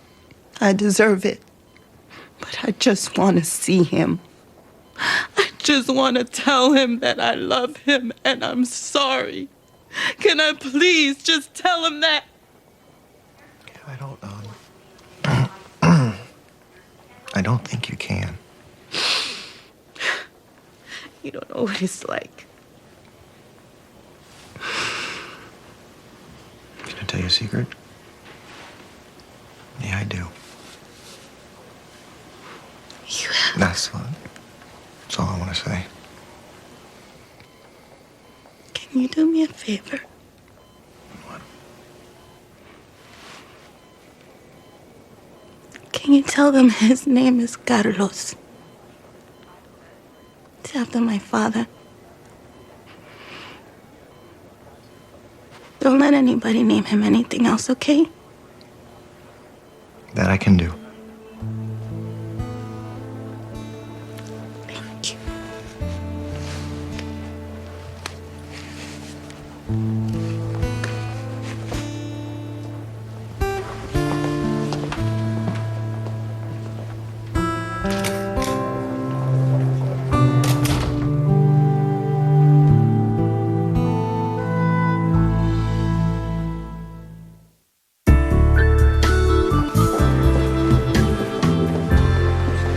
Where have you been? 3 continents, 6 countries, and 27 states. We're so funny. I'm talking about the last 5 minutes. Ignacio called, said dinner tonight is terrific. Thank you. So you're having dinner with your landscape designer because... Oh, Kyle's here. Listen, I've only got a minute. I need to talk to you about Jessie Cervantes and her baby. Well, you didn't have to come down here. You could have called and we'll pick the kid up. The child's name is Carlos. We talked about this already, Kyle. Maybe I'll let you two have a minute. No, stay. You're the decision maker, right? Look, I know this is against policy or whatever you call it, but in this case, this one particular case, you have to let the mother see the child before you take it. We can't do that. Why not? Because DCF has been granted an ex parte OTC with special circumstances. It means we've been empowered to take the child immediately. Look, we're talking about a mother who has a criminal record and a history of drug abuse and violence. I'm just saying, give her a minute or two to hold her own child. A child she's never going to see again, ever. Is Jessie Cervantes a friend of yours? No, I don't even know her. I have been doing this for some time now, Kyle, and I have developed techniques that I trust. If I could bend the rules in this case, I wouldn't do it. This baby needs to be in a pre-adoptive situation. Does she have as soon any as rights as the possible. birth mother? We're going to court to permanently sever the parental rights. The child can't be adopted until we do. Okay, then until the court orders it, she has parental rights. Yeah. Kyle. I have to get back. Kyle? Would you tell us your employment record? I've been at Northeast Power and Electric for 7.5 years. I'm in payables. Do you have any children of your own? No, ma'am, I can't have any. But you're fond of your niece and your nephews. Yes, I love them like they're mine. Kayla, she is so precious, and the boys, they're characters. I know I'm partial, but those kids are really special. Forgive me, Your Honor. This is all very touching, but I fail to see how it relates to the matter at hand. Well, Mr. Wyatt, I do. So your job prevents you from babysitting while your sister's working, obviously. And what about your mom? She's old. She loves them, but she's not in good health. There's only so much she can do. And it's your position, counselor, that I place these children in permanent foster care? Given the instability in the claimant's life, the shoplifting, the state sees it as the only option. And refresh my memory, what is the financial arrangement with the foster family? The state allows $600 per month per child. $1,800 a month, then? Yes, Your Honor, and in certain instances, allowances are made for medical and dental expenses. Well, wait a minute. The state is going to pay $1,800 a month for some other mother to raise my kids? If they give me $1,800 a month, I could raise them.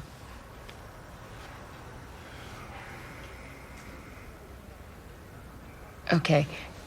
We're going to take a recess for about an hour. And my ruling will follow. Thank you.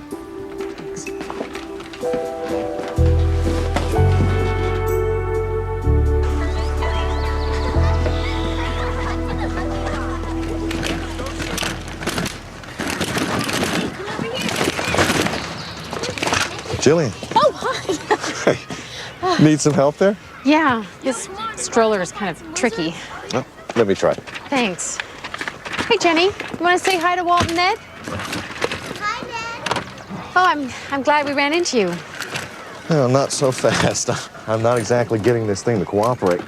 No, I meant I'm glad to see you. I'm glad to see you, too. You know, we almost missed each other. Jenny and I were just leaving. Well, after you've finished opening that, maybe we can make a plan to go out together. Don't say that. Oh, okay. No, well, see, I don't think I'm going to be able to get this damn thing open. Will you still go out with me anyway? Yes, I will. Don't worry about that. I can hold Walt. Great. Sorry about the stroller. I'll call you. Okay.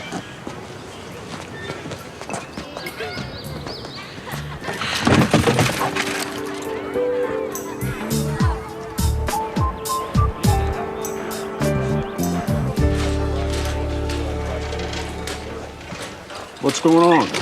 This patient is going to have to be moved.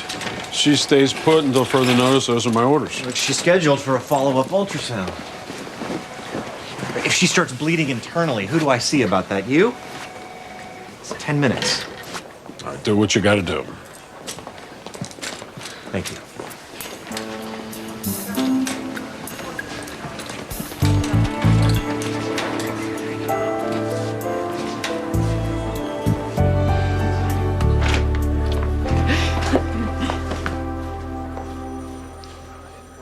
Don't just stand there. Open the card.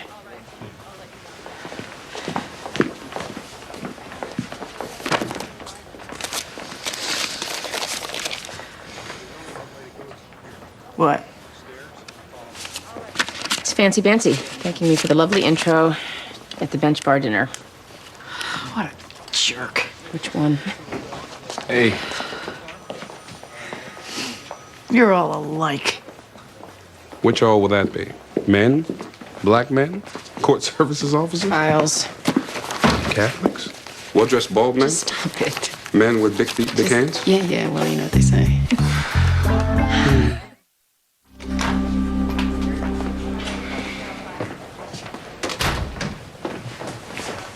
I can only give you a few minutes.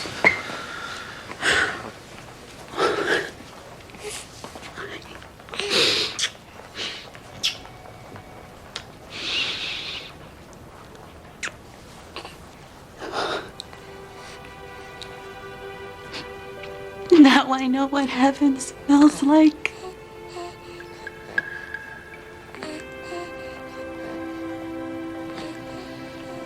Just a little while longer.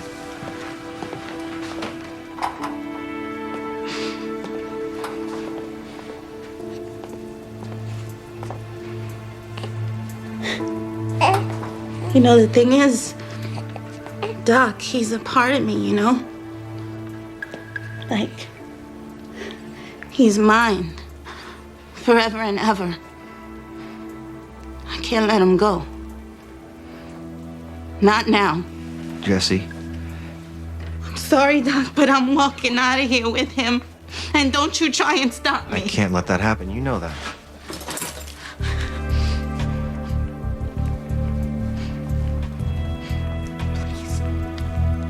Don't send me back to that cage with nothing but a memory. You don't want to do this. I'm gonna do what I gotta do. Now move away from the door. Don't make me hurt you. I just want you to think about what you're doing, if not for yourself, then for him. No! Oh! Oh my God!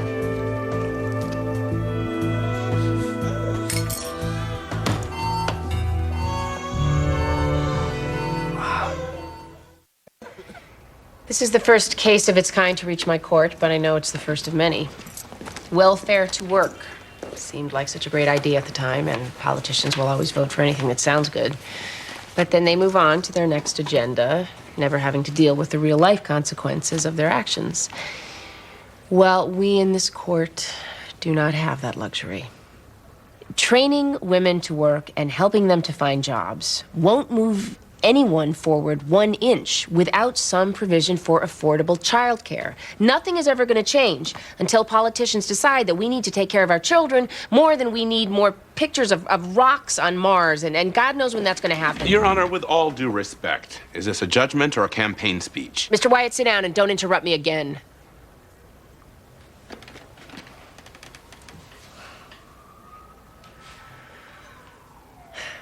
My decision is as follows. I grant the motion to revoke commitment. However, rather than return full custody of the children to Ms. Mitchell, I would like to name Loretta Moore as a temporary foster parent. This will make Ms. Moore eligible for the $600 per child per month in foster care benefits. And if, in addition to child care, Ms. Moore would like to spend her money on a larger apartment and give her sister a spare bedroom, that would be just fine with this court. So we will meet back here in 6 months to see if Miss Mitchell's employment situation is stabilized, if this is agreeable with all parties. Your Honor, it's agreeable. Your Honor, this is not how the system works. Feel free to file a complaint, Mr. Wyatt. I'm sure Judge Wells will have no problem locating my folder. We're adjourned.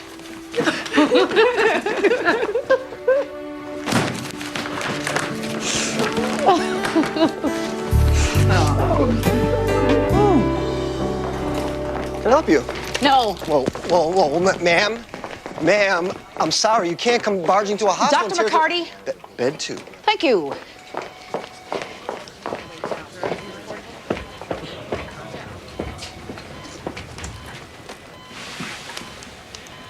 I am standing here with my arms crossed to prevent myself from strangling you. I don't blame you. In the heat of the moment, I am always convinced that I know better. I have a piece of the puzzle that no one else has. I'm an idiot. And worse than that, I'm my father. I'm not going to say you're wrong, but it's no excuse. And there's something else. Would you excuse us? You became personally invested in that felon and her baby, and that isn't like your father. Can we talk about that later? I can only face so much truth without painkillers. If it weren't for the stitches, I wouldn't let you off the hook. As it is, I will save my little tirade in case your newfound humility wears off. I'll bet. The baby's fine. And Jessie Cervantes is on her way back to prison. Thank God. I'm Maxine Gray with DCF, and I'm Kyle's aunt. Dr. Hooper, Kyle's boss. Though you'd never guess it from his attitude. Have you talked to the police yet? They were looking for you. I'll be back to check on you.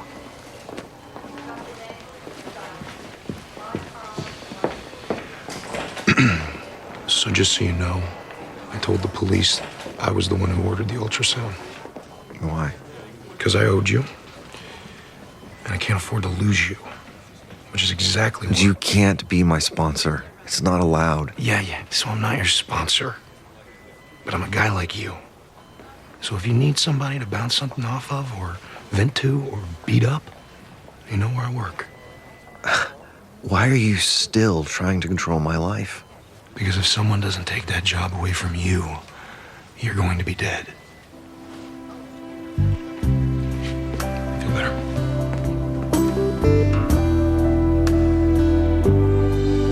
He's okay. Oh my God. He's okay. Really. There are 12 stitches in his shoulder, but nothing life-threatening at all. But it could have been. Yes, but it wasn't. You know, we were just starting to get close. I know. You told me. God, what is wrong with people? What is wrong with the world? I don't know. Everything. It's a simple answer. Everything. Judge Gray. Oh, I'm fine. I'm just gonna make some phone calls, make sure no other family member's almost been killed, and I'm gonna go home and get some rest so I can come back here and have some more fun tomorrow. If you need me, I'll call. But I won't. Hell, I should be used to this by now.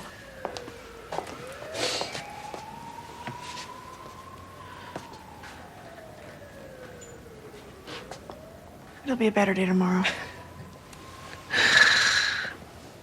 Or not. Whatever, I'm fine. Go home. Bye-bye.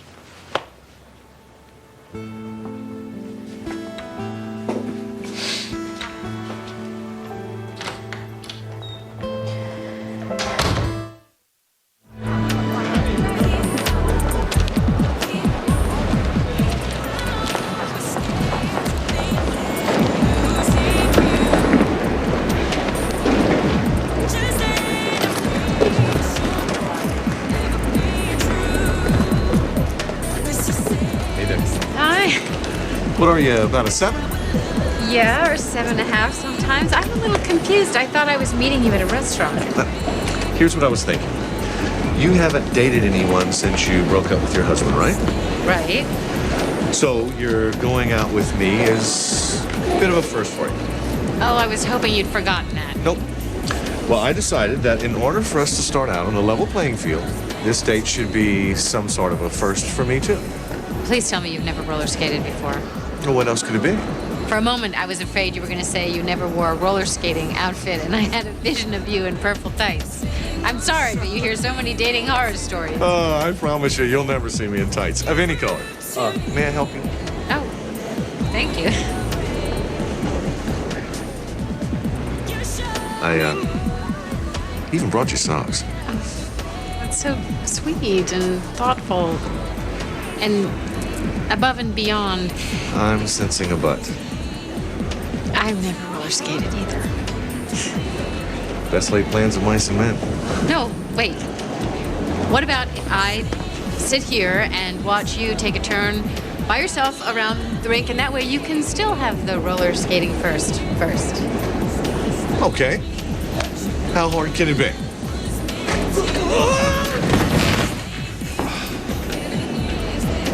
Dinner and a movie? Yes.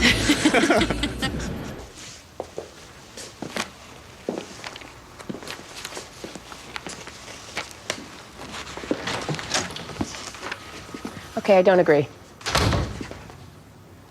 Excuse me? You said we agreed that we were doing the right thing, and we did. But I take it back, because for one thing, I'm sick of you calling the shots, so I don't agree to break up with you. So what, you have a gun? Well, us dating, it's a mess, right? Well, what the hell isn't? I mean, we live in a world where the state takes kids away from parents and pays strangers to raise them. And my cousin Kyle was almost killed today by a scalpel-wielding wacko. Is he... Oh, yeah, you know, he'll be back at work tomorrow. Life goes on, right? It doesn't get any better. It just goes on and on. It just churns and churns and churns until it pops up and clobbers you, then it goes back to churning until it clobbers you again. So, you know, in the grand scheme of things, what the hell if we are the biggest mess in spare ribs? Big deal. You think if we break up, we're gonna find something easy? Just so you know, you would starve to death as a trial attorney. So no sale. No, I'm sold. But it wasn't your logic. Okay, just so you know, if If you ever do that come here, go away thing again, I'm gonna please. I won't. I'm sorry, I thought I was late. No, Larry, no. Wow, this is convenient. I've got news for both of you. You know my drug dealer to the Hartford Elite? Yeah. Claims he knows who really killed Danny Hawkins' wife. Right. So we have to call Yvonne Dunbar, have a sit down. No, we don't. I'm telling you, this guy's convincing. Larry, for my ass on the line, I'd be pretty damn convincing, too. I feel a little uncomfortable with this conversation, considering there's not a defense attorney present. You're right, Judge Graham, sorry. Talk about this later. Yes. Call me when you're ready. Yes, yes. Sorry. Seem pretty cavalier about that information. It's the third drug dealer this week who knows who killed Danny Hawkins' wife. Larry's new. He's excitable. Like last week, there was a guy who could prove that John Benny Ramsey and Chandra Levy were killed by the same satanic cult. Where were we? We were staying together. Yeah. We haven't exhausted that topic yet, have we?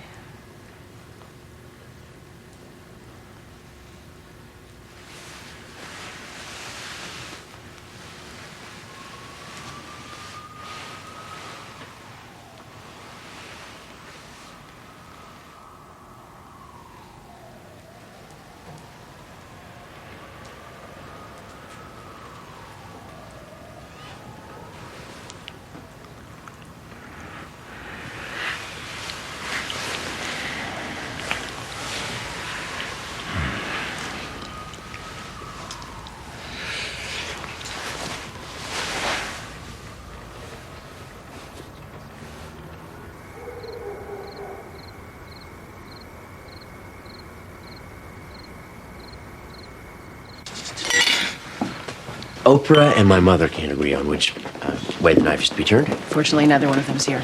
I told him 7. I'm sure he'll be here any minute. Let's sit down and eat some of this exquisitely tossed salad. Would be rude to start without him. Well, isn't it rude for him to be late? Lauren. You know, Mom, it isn't the Secretary of State. We can start. I'll get it. Hey, watch it.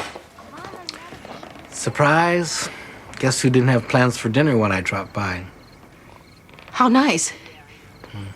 Mother, you remember Maxine? Welcome, Mrs. Messina. It's a pleasure to have you. I like my play hat.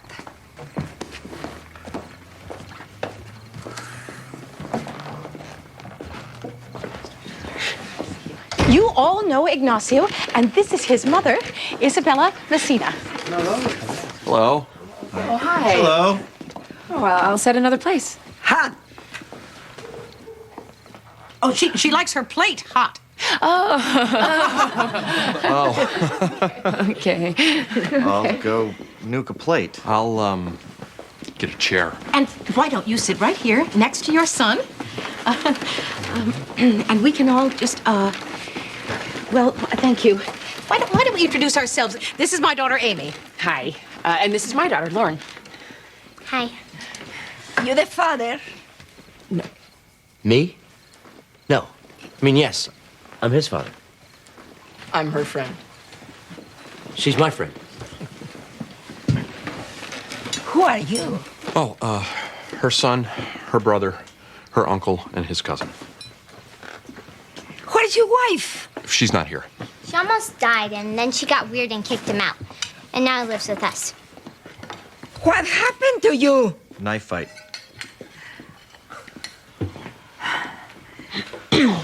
Well, who wants salad? Where's your husband? My husband, he passed away. Years ago, actually. Mamá, ya, that's enough, okay? Basta, cállate, por favor. ¿Por qué me callas? Porque Él con un somos pleito invitados con un en esta cuchillo. casa, cállate, no, pero por no favor, me, basta. me quieres callar. Él estuvo con un pleito de cállate, cuchillos. No me faltes al de esta casa, Pero cállate, yo por quiero favor. saber cómo murió el I'm sorry, is there a problem? ¿Qué es lo que sucede aquí? She just hasn't been to a dinner party in a long time. She said. You stay away from my son.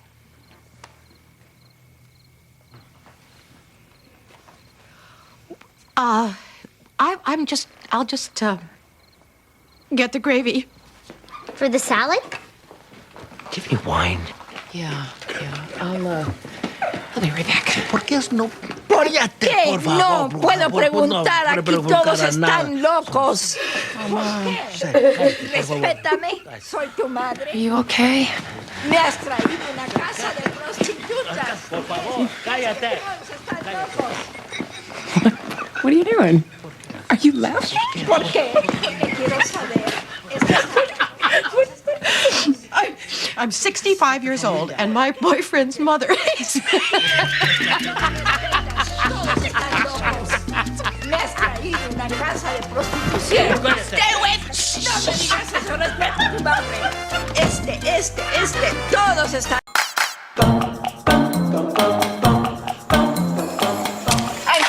কারণ আচ্ছা আপনি ওই দিন আপনার আম্মার সামনে আমার লোক এরকম ব্যবহার করছেন কেন?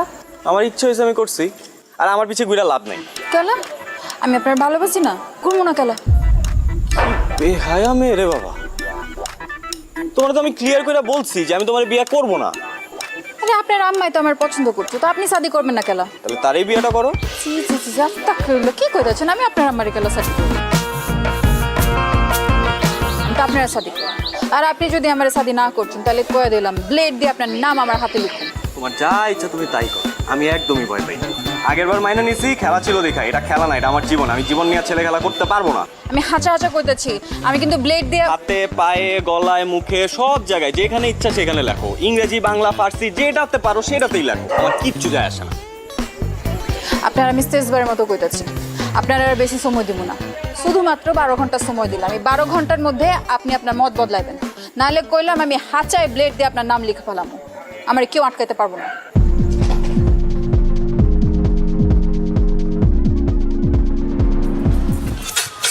আরামসে তুমি সিগারেট টানো, বুঝো নাই শান্তিতে, আর ওদিক দিয়ে কাম সারছে। কেন কি হইছে? আরে শুনোস না, ওই মেয়ে তো ডেঞ্জারাস একটা ঘটনা ঘটায় ফেলছে। লেট দিয়ে হাত কাটছে, এখন কি হইব মামা?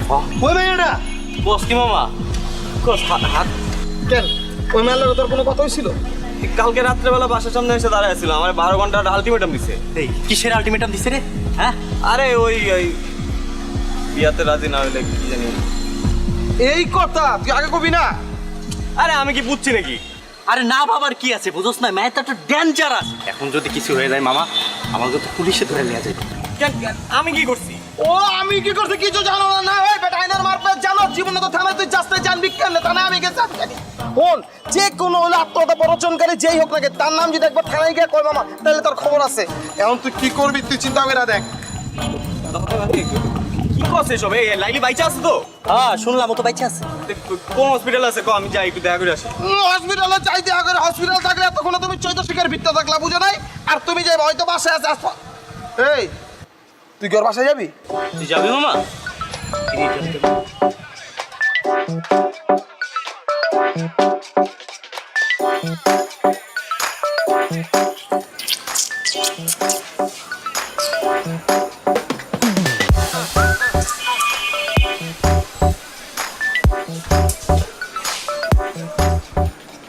হায় রে খোদা, তুমি আইছো, আমি জানতাম তুমি আইবা। আমি লাইলে রে কইছি তুমি আসবা। চ্যাংরা হও আর রক্ত গরম হও, মানুষ তো, তোমার মনের ভিতরে সেই প্রেমটা আছে। আচ্ছা আমি লাইলির সাথে একটু দেখা করবো। লাইলির সাথে দেখা করবা? কেমন আছে ও? আছে বাবা, আসো আসো, তোমার আমি একটু দেখা করাতে আসো।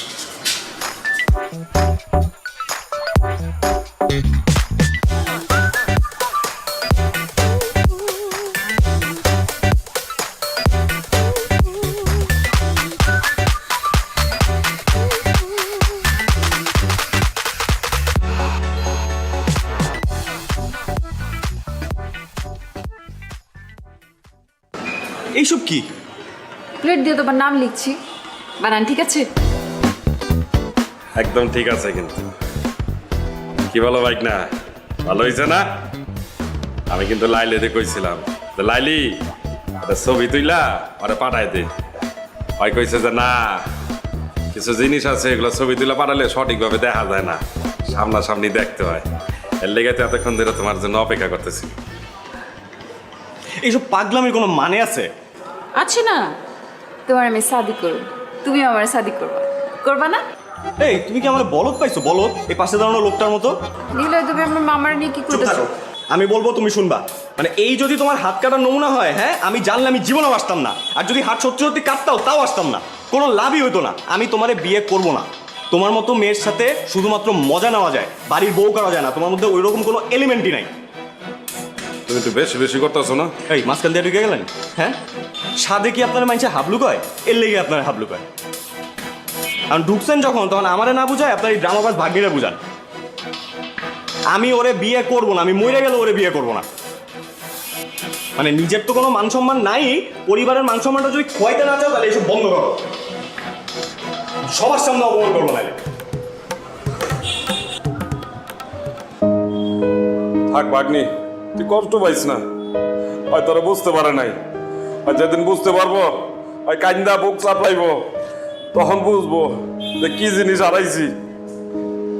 তুই কান্দিস না ভাগ্নি, একদম কান্দিস না। তুই থাক, আমি আইতাছি, দেখতেছি।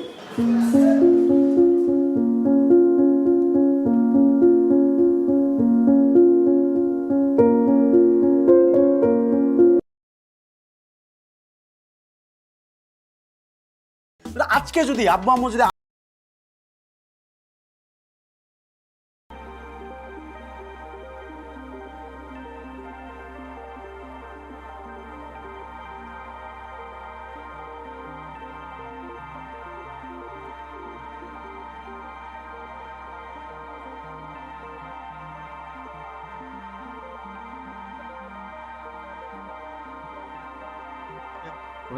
Với sai đồ quỷ nhỉ? Bao nhiêu? Yes sir. Tao rồi. Còn bố game lỏ liên tài ra từ đầu cho nó. Chi tiết ông cản phá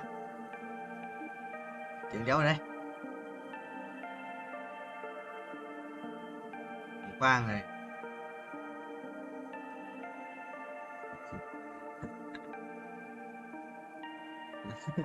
Chào. Tạp âm à?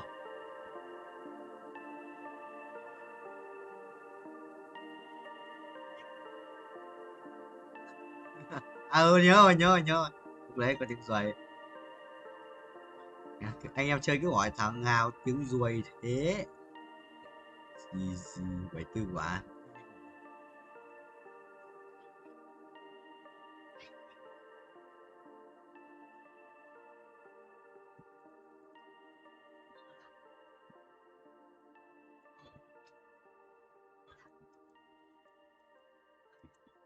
Thì bớt thôi, anh làm ca game.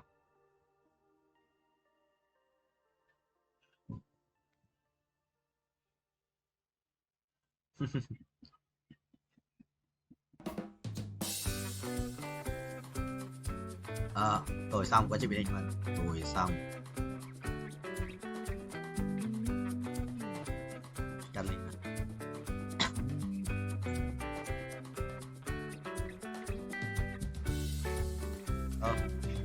Đây game lag rồi, game lag.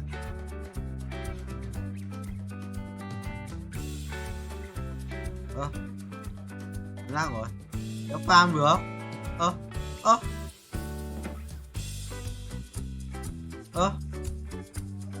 Bị lag rồi. Tao đang chơi đố kéo được. Bị lag rồi.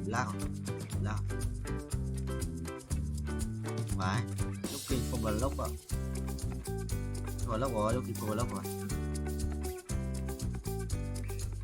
Bị đích con đấy. Tao bị mà, tao đang đơ này. Tao đang bị đơ mà. Tao đang bị đơ này. Tao đang bị nó cứ kiểu không làm gì ấy, chỉ đi được thôi, vẫn đi được bình thường. Nhưng mà nó không bị disconnect. Tao không. Tao đi bớt. Tao đi bớt xong tao mắc cuối này, chôn rồi. Tao đi bớt xong tao mắc cuối này. Lá rồi. Đi bớt nó tỷ lần 7 lần. Nhưng mà không quay được về, tao bị lag. Kéo rồi ấn go được ạ. Lại được hết được rồi. Tự nhiên tao ấn go thế là lợi back về bắt đầu. Ôi hỏng rồi, thằng này chết rồi. Phải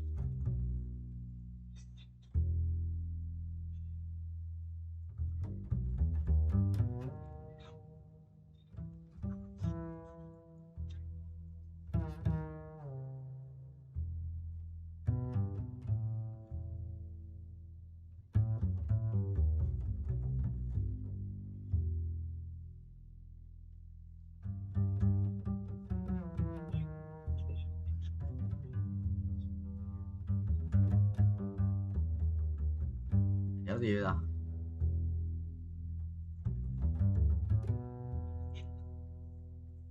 Mình đều nói đâu. Là chơi mỗi liên minh thôi, bạn thấy liên minh tập trung nói mỗi liên minh thôi, không nói ra một lúc đâu.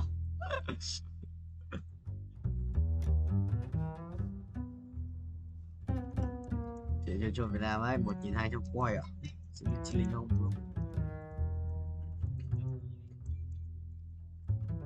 Làm hai việc một lúc mà. Tiền tiền tiền tiền tiền tiền.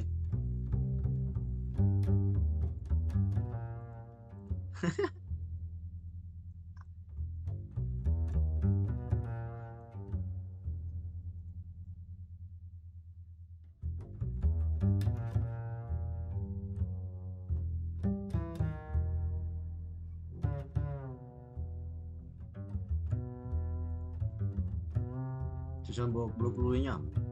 Vậy cũ à?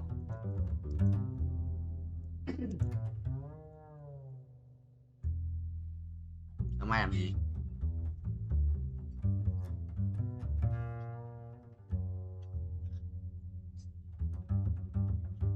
Cho broccoli chín.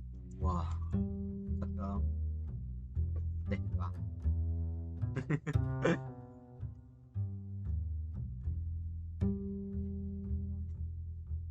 Ngân hàng là đi đéo nào đây? Ngân hàng nào ấy Tâm? À, ngân hàng lớp mình ấy.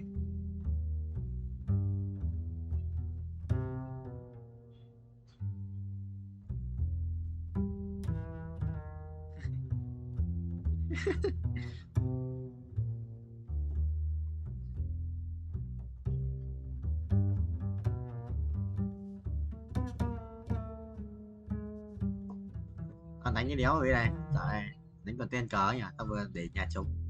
Yes sir. BITCS à?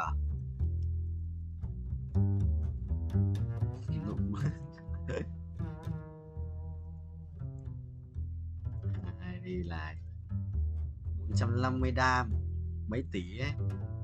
6 tuổi à? 5 tuổi 6 à? Làm chút đây. Đi áo tù. Đây này.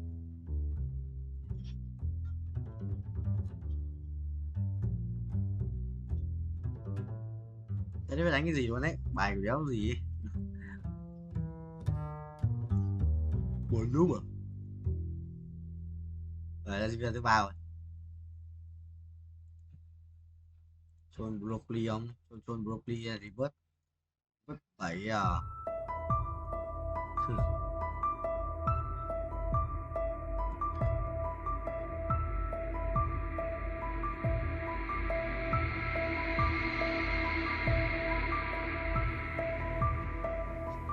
Có cái gì đây?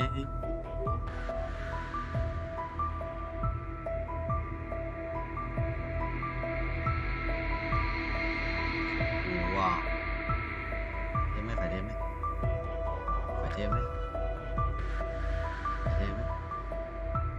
Phải thêm rồi được rồi. Tầm này được 140 chắc được rồi. Đang đủ rồi. Hôm nay đủ đi. 100 triệu. Yes. Đúng rồi. 53. Mình có để.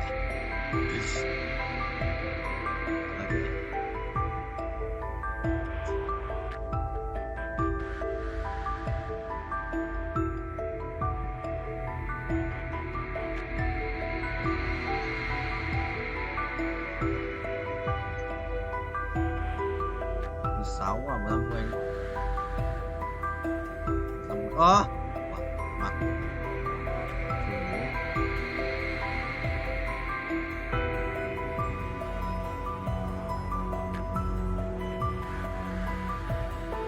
ở đây à?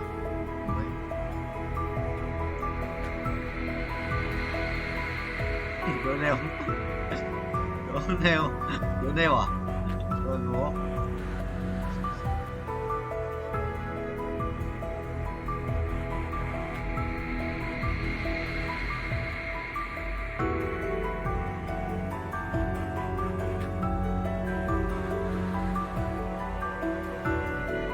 đã cũ phai nhở.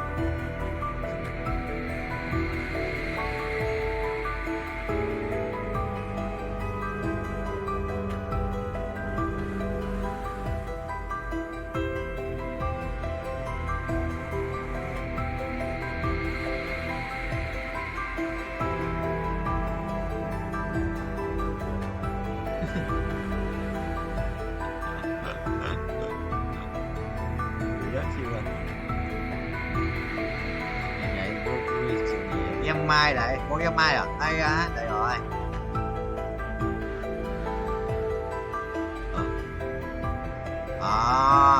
Tập biến chồng quân này. Lâm quân.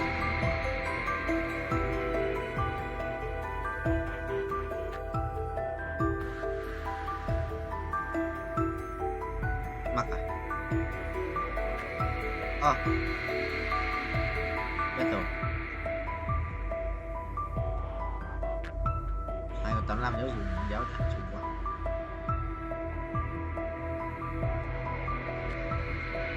Ok.